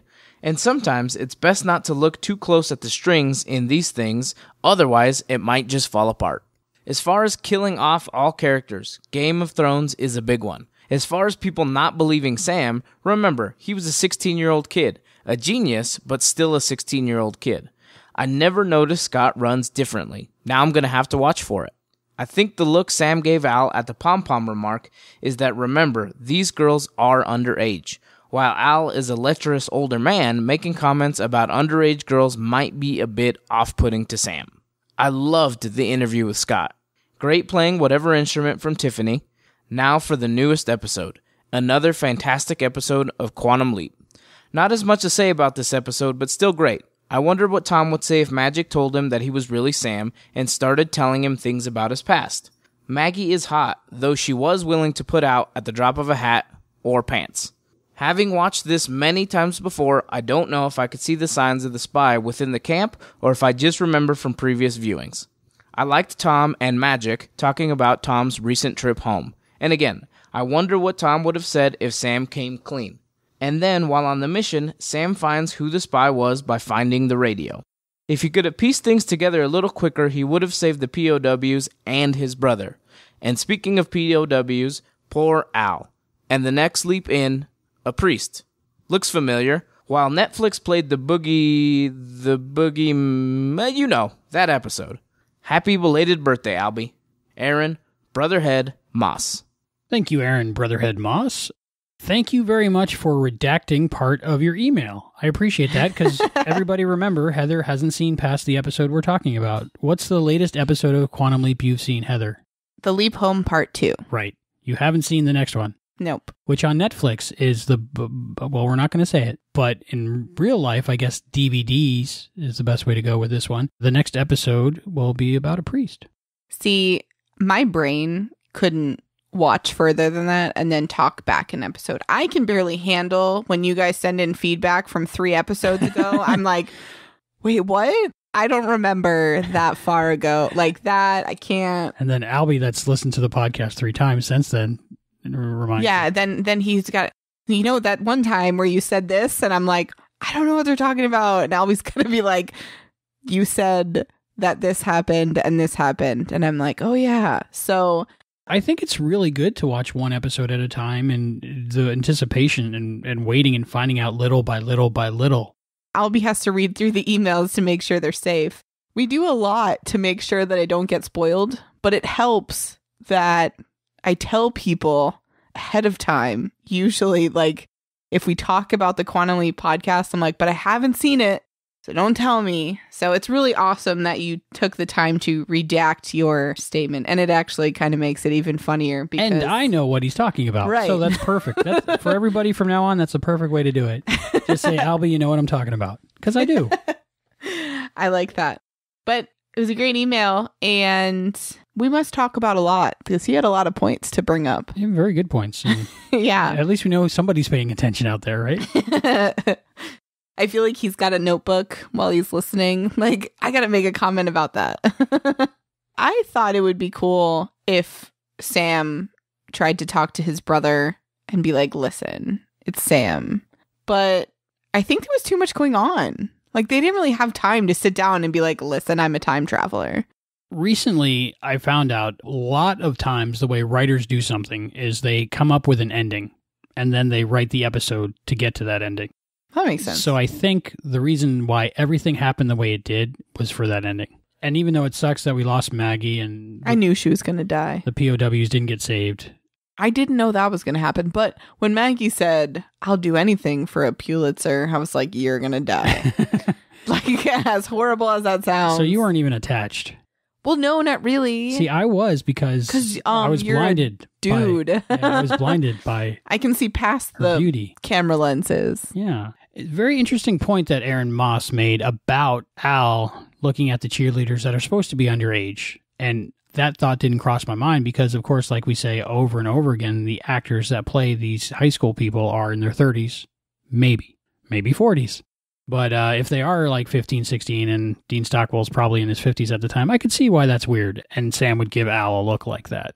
But, of course, the actresses are in their 30s, so never crossed my mind once. This one's from Bobby Bailey. Along with my compliments on an excellent episode, I say this. I used to think of the leaping process as Sam leaping into another person's body. However, a previous emailer said that the idea of Sam's soul possessing another body is disturbing. Although I believe that Sam's body does the leaping, I agreed with his point and thought, how do I think of the leaping process now? In my rethinking, I came to this conclusion. Sam leaps into the aura of another person each time. He and the leapee switch places in time and switch auras as well. This is why the leapee looks like Sam to the people in the present as shown in the waiting room scenes of a few episodes.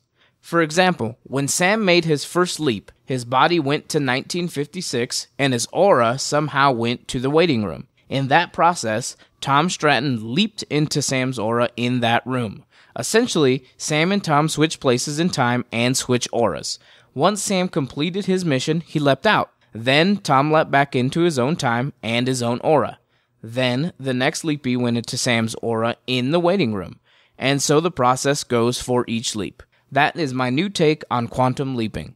Also, I say to Albie, nice touch on playing the villain in that Impossible Dream episode, Need You Now. Again, thanks to both of you for an excellent podcast, which I faithfully listen to. Your friend in leaping, Bobby Bailey. Thank you, Bobby Bailey. Is that how I did it? I don't know. You shouldn't have done that. Yeah, that's probably what it sounded like. Thank you for your email, Bobby Bailey. Now you sound like Bat Dad. Thank you for your take on the aura switching. It's so funny because I think we've been talking about this since the first episode of the podcast, and it's still a topic that we talk about today. And I feel like it's almost one of those things that the writers and creators of the show would just be like, you think more about it than we did. But basically they want to tell us that don't worry about it, it's a story. Right. Stop thinking so much. But you have to think about it because to accept this as a real world, which is what we do when we watch it and enjoy it, we have to get into the story. We have to tell ourselves how it works so we can enjoy what we're watching, at least with me. I think my brain's really simple. And it's like, that's Sam as a chick. Yeah. I don't know. But the aura thing makes sense, and Hayden has schooled me on it. Well, I absolutely agree with Bobby's take on it. Right. That's my best understanding, and after talking with everybody I can that is responsible for making up the universe of Quantum Leap, they have not told me anything that would disprove that theory. That's because they're like, I don't know. It's now, if you read Netflix description of Quantum Leap or other descriptions of Quantum Leap, I don't think Netflix, the person who wrote the descriptions, has ever watched the show. Yeah, that's got to be the reason. You guys, that'll be your homework for this podcast. You have to, next time you watch an episode of Quantum Leap, read the description of the show. It always says, Sam Beckett leaps into the body of another, and you're like, well, Hayden told me different, so I don't know how to feel about this. So... Then why does he look like a man wearing a dress? I think what's going to happen is eventually me and Hayden will have to write a book together. I have no words for that. We'll have an introduction by you. It'll say, I have no words for this book. No, I don't know. I don't know how I feel about you and Hayden writing a book. Maybe with the help of Chris DeFilippis. Wow. Yeah, he could be my ghostwriter, but we could also put his name in there. I could just assign the two to write my book. Maybe Chris DeFilippis and Hayden should write the book. But how do I put my picture on the jacket cover? No? I don't know. Buddy. Okay, we'll work on it. We'll think about this. And we have a voicemail from Leslie. Ooh. Hello, Albie, Heather, and Hayden. It's Leslie. And if you're wondering where the Rhode Island accent is, I got lucky. I don't have one. But the reason I'm calling is I wanted to talk about the episode The Leap Home Part 2, Vietnam. Actually, I just finished rereading Pulitzer, and then I watched MIA and the Leap Home Part 1 and Leap Home Part 2 together. And I mean, I've seen these episodes hundreds of times, and I never cried as hard as I did this time. I mean, when you consider this episode, I think of two things: brotherhood and sacrifice, because that's actually what Al did for Sam. And when you're in the military, people in your life become like your family. They become your brothers. They become your sisters. And Al made the ultimate sacrifice. He cost himself another 2 years in Vietnam so that Sam could have his brother back. It's pretty heartrending. It's a beautiful episode. And I hope that you guys didn't see, not to pick on you, didn't see any of the coldness that was somehow perceived in the Leap Home 1. Because he didn't say Sam cost them the game to Bentleyville. He said, you guys. But I hope I don't sound like I'm picking on you, because I love this show. And I love the podcast, and you guys are awesome. So, there's that word again. Hopefully this didn't sound too ridiculous, but that trilogy, along with reading that novel again, it's incredibly emotional. If you guys haven't read Pulitzer, I highly, highly recommend it. It explains why that novel fits so well with the series. All right. Thank you for listening to me ramble. Take care. Bye. It's nice to hear her voice. She has a very lovely voice. I have not yet read Pulitzer. Hayden just read it, and he told me all about it. I think he reread it. We have it. We own it. It's on our list. Right now I'm reading The Naked Truth by Jean-Pierre Dorliac, and I'm reading Quantum Leap Independence by John Peel, and I have Search and Rescue to read by Melissa Crandall. So after that, I will totally read Pulitzer, and I'm looking forward to it. I don't know if I could handle it right now after just seeing MIA and the Leap Home Part 1 and 2. I need a little time. It's definitely an emotional journey. I'm very sorry about the cold thing, Leslie. I feel like it wasn't. I didn't mean it to come off anything against Al, but I'm sorry. Well, see, that's it. You heard that, and I heard that she loves the show. It's a great show. So it all depends what you get out of something, you know. Oh, no. I love having Leslie as part of our team. Oh, absolutely. I love the feedback and her take on everything. Keep it coming. And thank you for the voicemail. There are many ways to leave feedback for everyone at the Quantum Leap Podcast. You can go to quantumleappodcast.com and check us out. You can send us an email or an MP3, an audio file of some sort, to quantumleappodcast@gmail.com. You can visit us on all the social media platforms. We've got Facebook with facebook.com/quantumleappodcast, Twitter @quantumleappod, and Instagram, Quantum Leap Podcast. And you can leave us a voicemail like Leslie did. Our phone number is 707-847-6682. And we are on Patreon, patreon.com/quantumleappodcast. If you haven't checked it out there, check it out. It's really nice. And thank you to our current patrons, Tom Quinn, Donald Summerlin, and Nancy Quinn. Yay, a new patron. Yay. Thank you so much. And now, it's time for Hayden segment.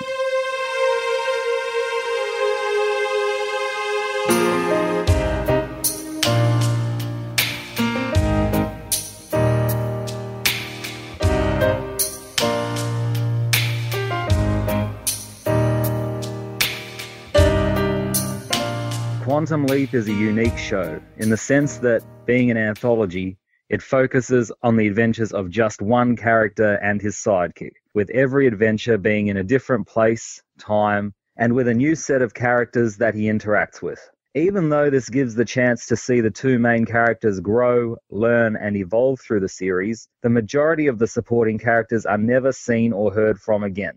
And when we've spent an episode getting attached to these characters, seeing them interact with Sam and learning about their lives and how they've been changed, usually for the better, that can feel like a slap in the face.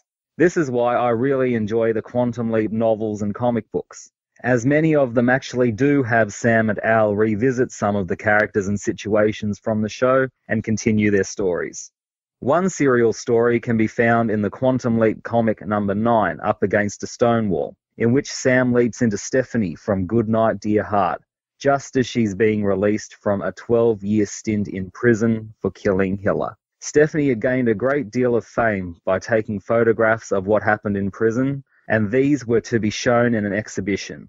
In her position as a photographer, Sam befriends a transgender model who's badly beaten, and because nobody is willing to take the case, Sam does a photo shoot of her to give her a voice. Sam is also told by Al that the Stonewall riots will happen that night, and because he's obviously unable to stop the riots, Sam instead takes pictures of the events taking place to provide evidence of police wrongdoing and to make the public aware of what we would now call the LGBTIQ community were facing.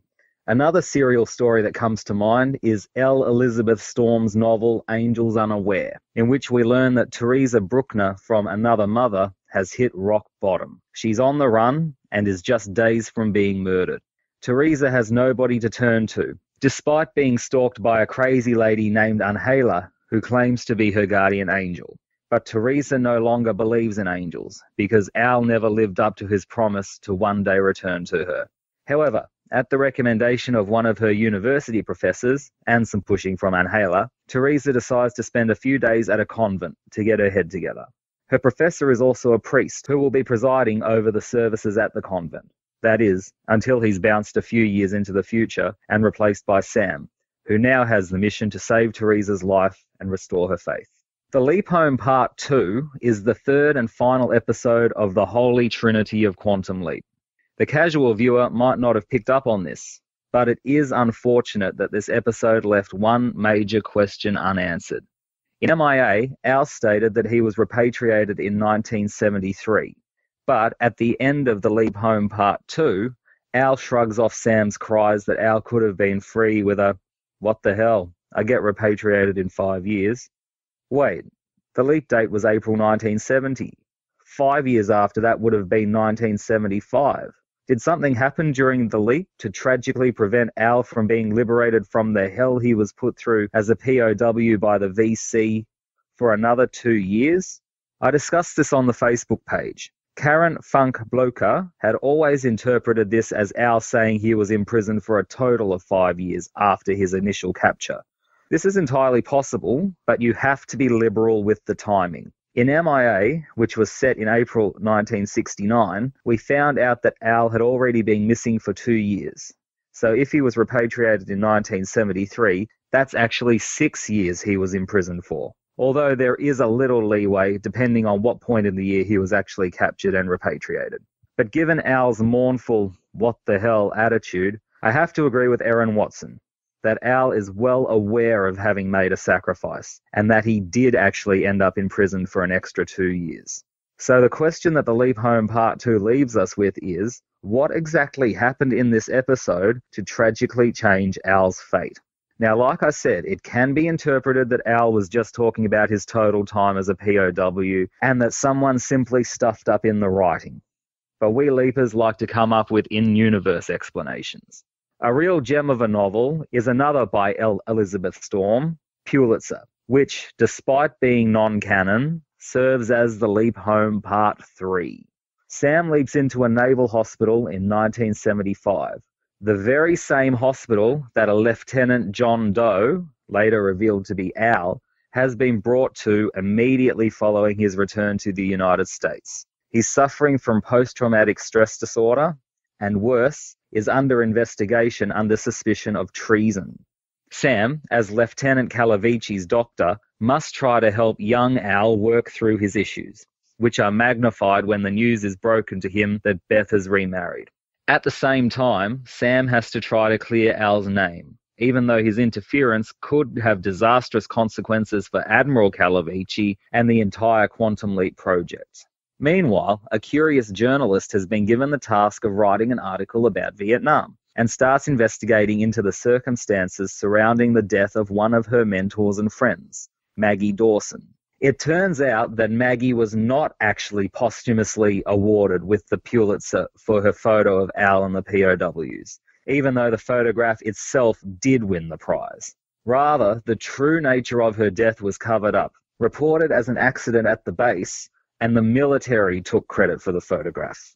The explanation offered in Pulitzer as to why the timeline changes created a 2-year extension of incarceration for Al is that in the original history, Maggie Dawson didn't go with Tom and his crew on the POW rescue mission, and so didn't take the Pulitzer Prize-winning photograph.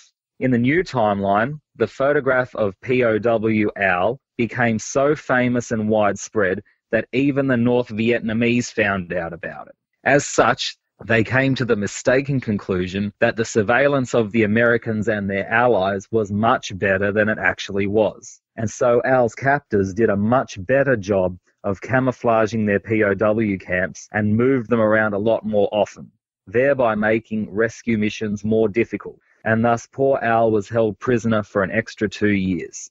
Pulitzer has some very emotional moments that were very well written and really captured Sam and Al's character traits. I could easily picture these emotional scenes playing out in my head due to the brilliant acting we've seen from Dean Stockwell and Scott Bakula throughout the television series. I also liked how even though there were really two separate main stories, one being Sam helping young Al and the other being the journalist's investigation, as well as a third side story at the project, everything tied together beautifully. So can Sam help young Al sort through his PTSD? Will Al's name be cleared? Will Maggie Dawson ever get the Pulitzer she died trying to get? And just what happened to Donna Alisi's father, Colonel Wojciechowicz, when he went to Vietnam? Read Pulitzer to find out. But I've gotten sidetracked. Let's get back to the episode at hand. The Leap Home Part 2, Vietnam.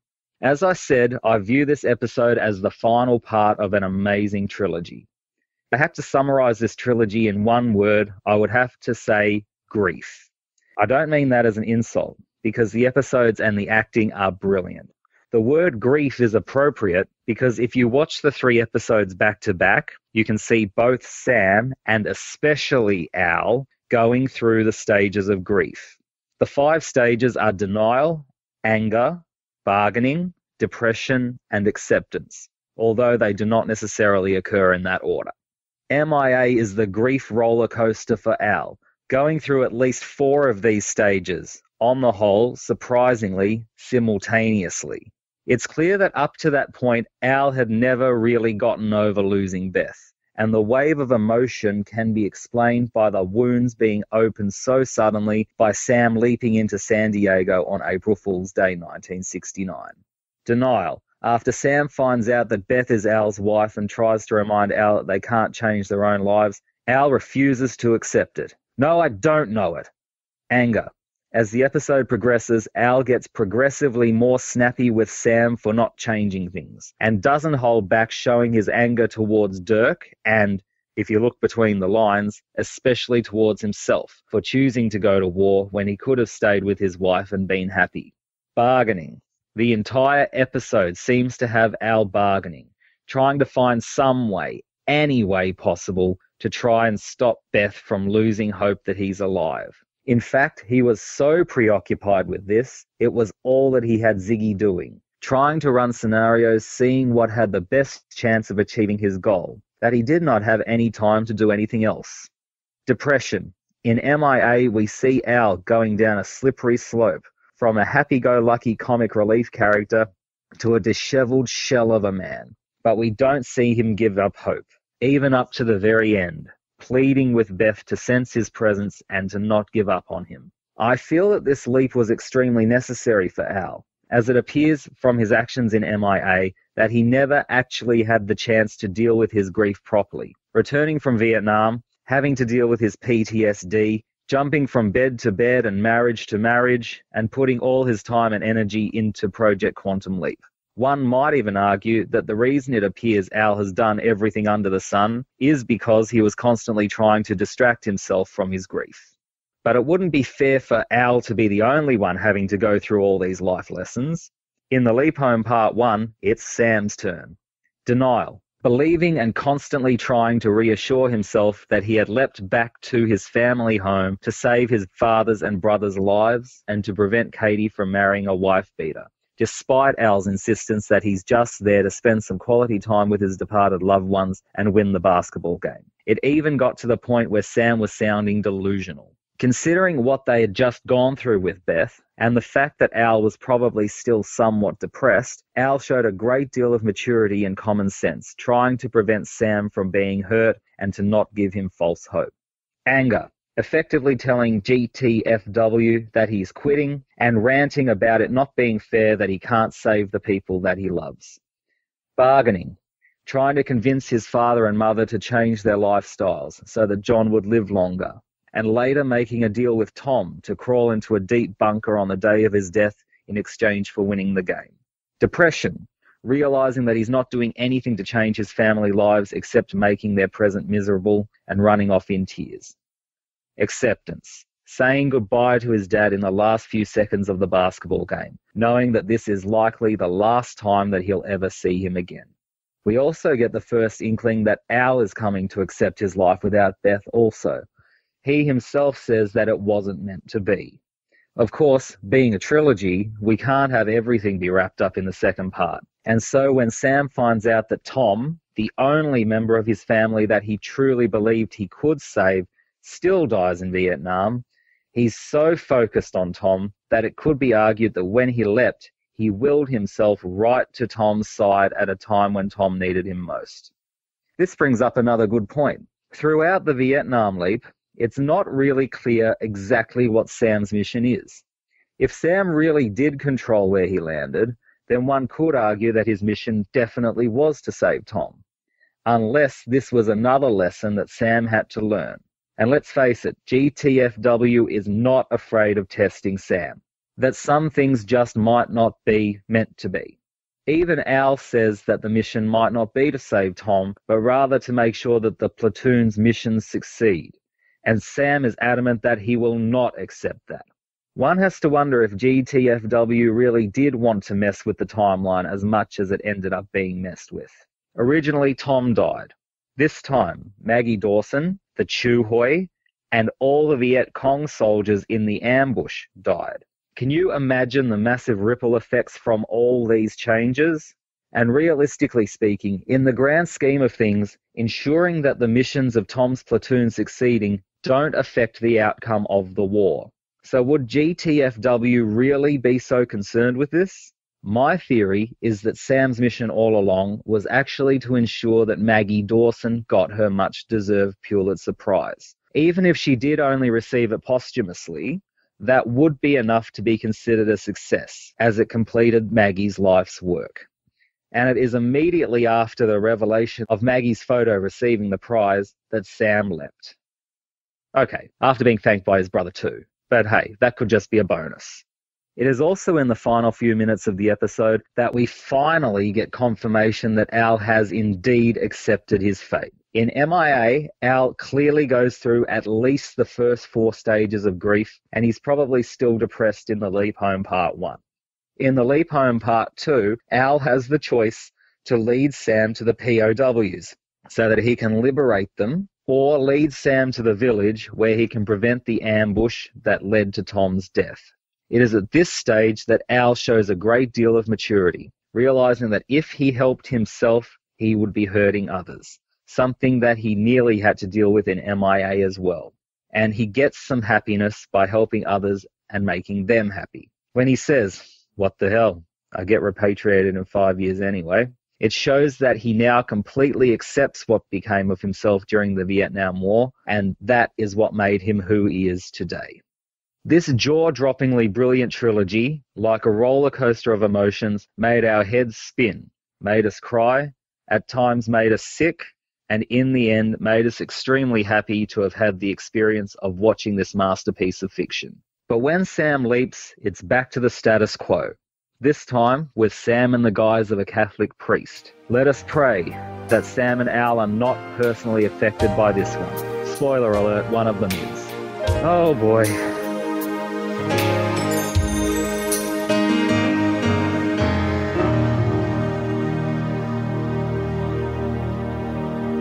That was an awesome segment, Hayden. Makes me want to read Pulitzer even more now. Yeah. It's on the list. It's on the list. It's cool that it goes together.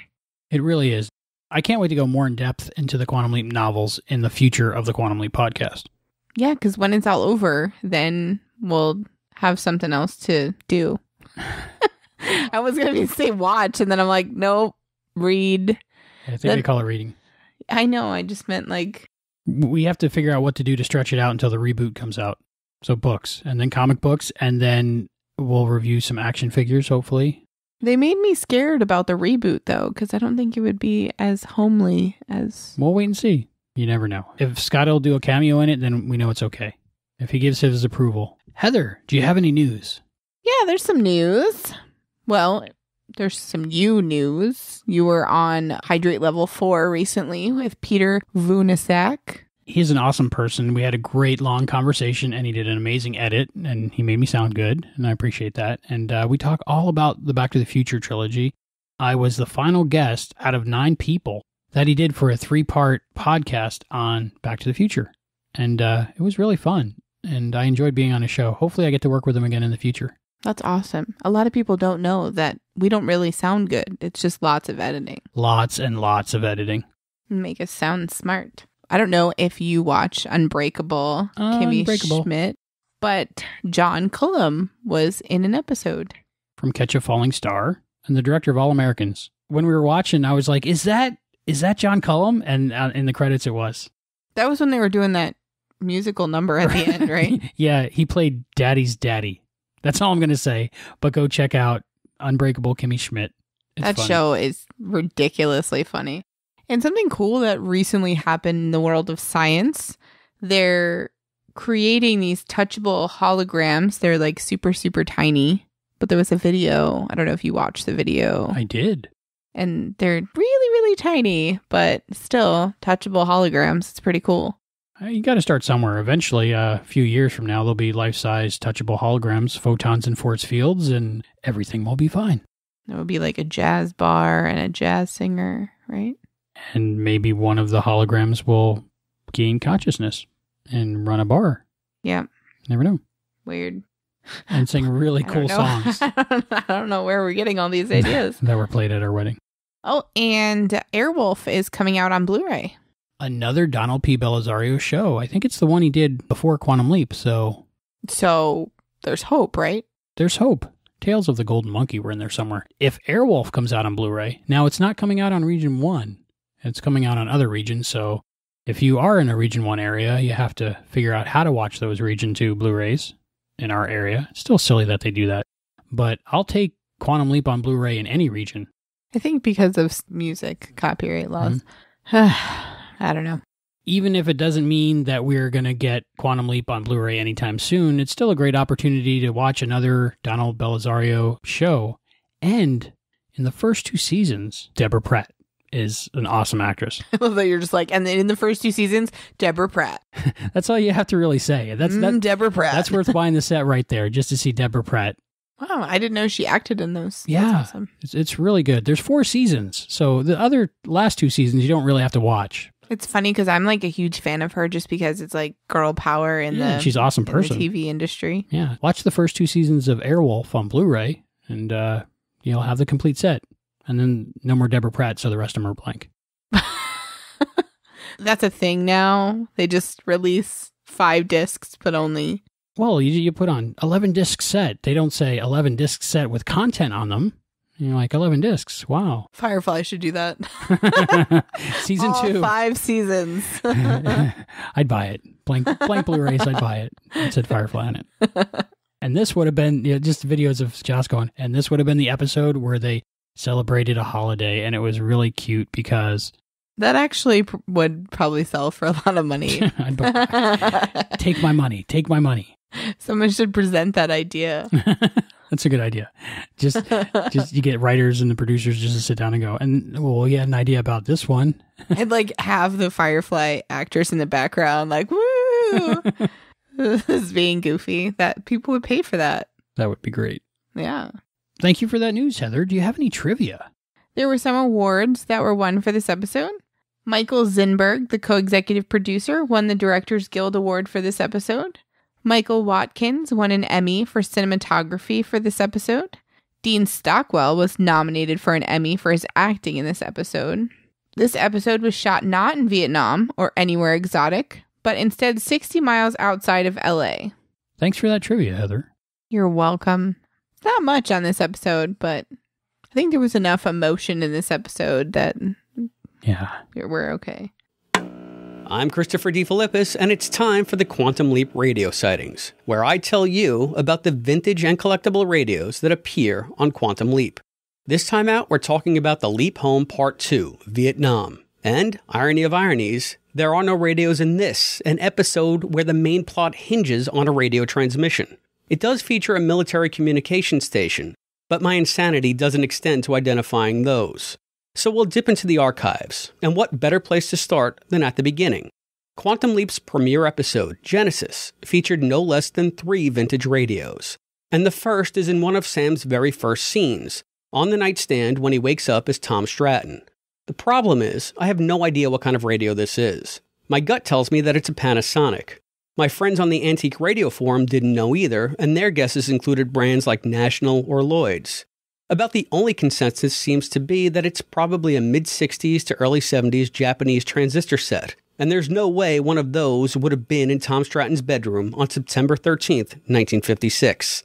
The remaining 2 radios show up in the Stratton's kitchen, mysteriously switching places on top of Peg's stove throughout the episode. The first one is a 1959 Philco G749X, a white clock radio that's ugly in the special way that only clock radios can be. And though this tube set is closer to Sam's actual leap date, no cigar, it's still anachronistic. Time goes further askew when the Philco is intermittently replaced by a 1965 General Electric C1478D, another ugly clock radio. The GE model even gets an insert shot as Peg listens to the news, where you can see the words solid state, meaning it's also a transistor set. So all the radios featured in Genesis are anachronistic, but I'm willing to let it slide. These radios are more for proof of concept than historical accuracy. At the Leap Back Con 09, Don Belisario said he wanted the boomers watching QL to see and remember all the neat old stuff that was around when they were growing up.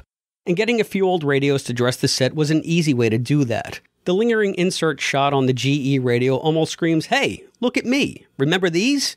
If you want to get a look at these and the other radios that appeared on Quantum Leap, just go to the Quantum Leap radio sightings page on my website at theflipside.com. Once there, click on the Quantum Leap podcast link and look for the radio dial. Maybe you can even help me identify the pesky unknown radio in Genesis, and a few others that I'll be telling you about in future podcasts. Until then, this is your Quantum Leap radio guru, tuning out. Any other thoughts you had on the Leap Home Part 2, or just in the general story arc of Quantum Leap up until this point? I feel really bad for both of them. Al made a good point in Leap Home Part 1 that they're getting this really awesome opportunity to relive parts of their life in these 3 episodes, right? But it's got to be heartbreaking. And these are 3 rough episodes. I'm kind of glad that at least I'm hoping that the next one's a lighthearted episode. Kid gets hit with a train. No, I'm sorry. I can't do it anymore. I quit. I'm done. Kidding. I don't know. You want some of this? It'll help your nerves. No, thanks. I'm fine now. Liquid courage. I'm afraid I'm going to need all of that I can get today. I baptized that boy, Frank, and I watched him grow up. Now I got to bury him. 12 years old. I guess I should have seen it coming. It's an accident. How could you see it coming? Come on, Frank. We both know it wasn't an accident. The kid's been walking those tracks all his life. He didn't fall in front of that train. I just wanted to express my sympathy to you on this tragic day, Mr. Lesser.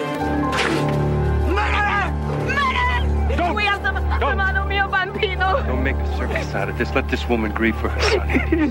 Come on, Tony, let's go. What am I doing here? Your name is Francis Giuseppe Pistano. Look, would you just get to the point? Is it to prevent a murder? Yeah. How did you know that? I think the kid that Father Mac buried today was murdered. So if I'm here to stop that, I'm a little late. Ziggy says there's an 86.2% chance that this Father Mac is going to be murdered in the next 36 hours. Bless me, Father, for I have sinned. It's been 10 years since my last confession. Since then, I've killed 2 people. Make that 3. God, don't do this. I swore I would never have anything to do with you again. But you can't do this. He's done too much. He's helped too many people. Don't look at me like that. No, I like the lighthearted episodes, but up until this point, we really haven't had something so profound. So I really love these episodes because you get to see more of our main characters. And, I always talk about how much I love that part of it. But I think I need a break from the emotional roller coaster here. It's understandable, right? Yeah, really, really, really good episodes, though. This trilogy was amazing. I wholeheartedly agree with you. When I think of Quantum Leap, besides probably Genesis and Jimmy, I think about these 3 episodes a lot. So there's not much else to look forward to. Nope. The rest of the Blu-rays are blank. Well, that about wraps it up for The Leap Home Part 2, Vietnam. I'd like to thank our guests, David Newsom and Andrea Thompson. It was great having them on the show. I think it added a lot to this episode. Yeah, that's really cool that we got them on the show because they're huge players in this episode. Have a guy crush on one and a crush on the other. So bromance. Yep. I think there was a little bit of bromance. Maybe not. He was kind of busy, but, on my part anyway. You're like, okay. And until next time, I'm Albie. And I'm Heather. And I can't wait to take a leap of faith. Thank you for joining us for this episode of the Quantum Leap podcast, hosted by Albert Burge and Heather Burge, with contributions from Hayden McQueenie, Jill Arroway, Suzanne Smiley, and Christopher DeFilippis. Go to quantumleappodcast.com for all your Quantum Leap podcast needs. Join us on Facebook, Twitter, and Instagram for special behind-the-scenes content and to find out when a new episode is available. To support the show, please go to patreon.com/Quantum Leap Podcast. That's patreon.com/Quantum Leap Podcast. The Quantum Leap Podcast is edited by Albie, John Buchanan, and Juan Murrow, with voice talent provided by John Buchanan, Juan Murrow, Hayden McQueenie, Tawny Finneran, Suzanne Smiley, Mac Jackson, and Peter Vernasak. The production assistant is Jesse Newman. The executive producer of the Quantum Leap Podcast is Albert Burge. Juan Murrow and Hayden McQueenie are the co-executive producers. The thoughts and opinions expressed on this podcast are those of the individual and do not necessarily represent or reflect those of the Quantum Leap Podcast, its partners, or affiliates. The Quantum Leap universe and all it contains is the property of Belisarius Productions and Universal Television. The Quantum Leap Podcast is not affiliated with Belisarius Productions or Universal Television, and no copyright infringement is intended. The Quantum Leap Podcast is a Barren Space production. Well. But you're right, yes and. Yes. Yeah, that makes a lot of sense. So Did you just say yes and? Mm-hmm. This episode has a lot of different things going on in it. This episode has a lot of things. I'm assuming, or like, if not, Siri, I did not call you. What do you say? Okay, Google or okay, Siri? I don't know, but I didn't say it. Stay out of my conversation. Okay, Siri. Hey, Siri. Do you like Quantum Leap? This is about you, not me. Hey, Siri, what's 0 divided by 0? Imagine that you have 0 cookies and you split them evenly among 0 friends. How many cookies does each person get? See, it doesn't make sense. And Cookie Monster is sad that there are no cookies. And you are sad that you have no friends. That's funny. Uh-huh. That's the new burn Siri. That's pretty good. What are we talking about? I don't know. Siri interrupted. How rude. We touched on that in the episode where he was Fish. What was that name? The one where wasn't the college student one? He was named Fish, I think. Was he named Fish? I never remember that. That's Abe Vigoda. Wasn't it? He was named something weird. What did you think of the mirror shot in this episode? Duck, fish, pig. Duck, fish, pig. Piggy Suey. He played Piggy Suey, right? No. Fish. Abe Vigoda. No. Duck. Shut up. Tia Carrera, that was really cool that she was so supportive of him. Tia Carrera. That's like Hey Siri. Tia Carrera. You say Tia Carrera. Tia Carrera. No. She's just interrupting. Story? Maybe when I said the story about... Hey Story. That's it. That's it. Here's some news for A Story. Thank you. Thank you. No. We're recording. Podcast mode. Podcast mode. Mine doesn't do that. Okay. She's ready? a good Siri. Yeah. Rise of the Machines. Your Siri doesn't like Quantum Leap. No. Yours does. Okay.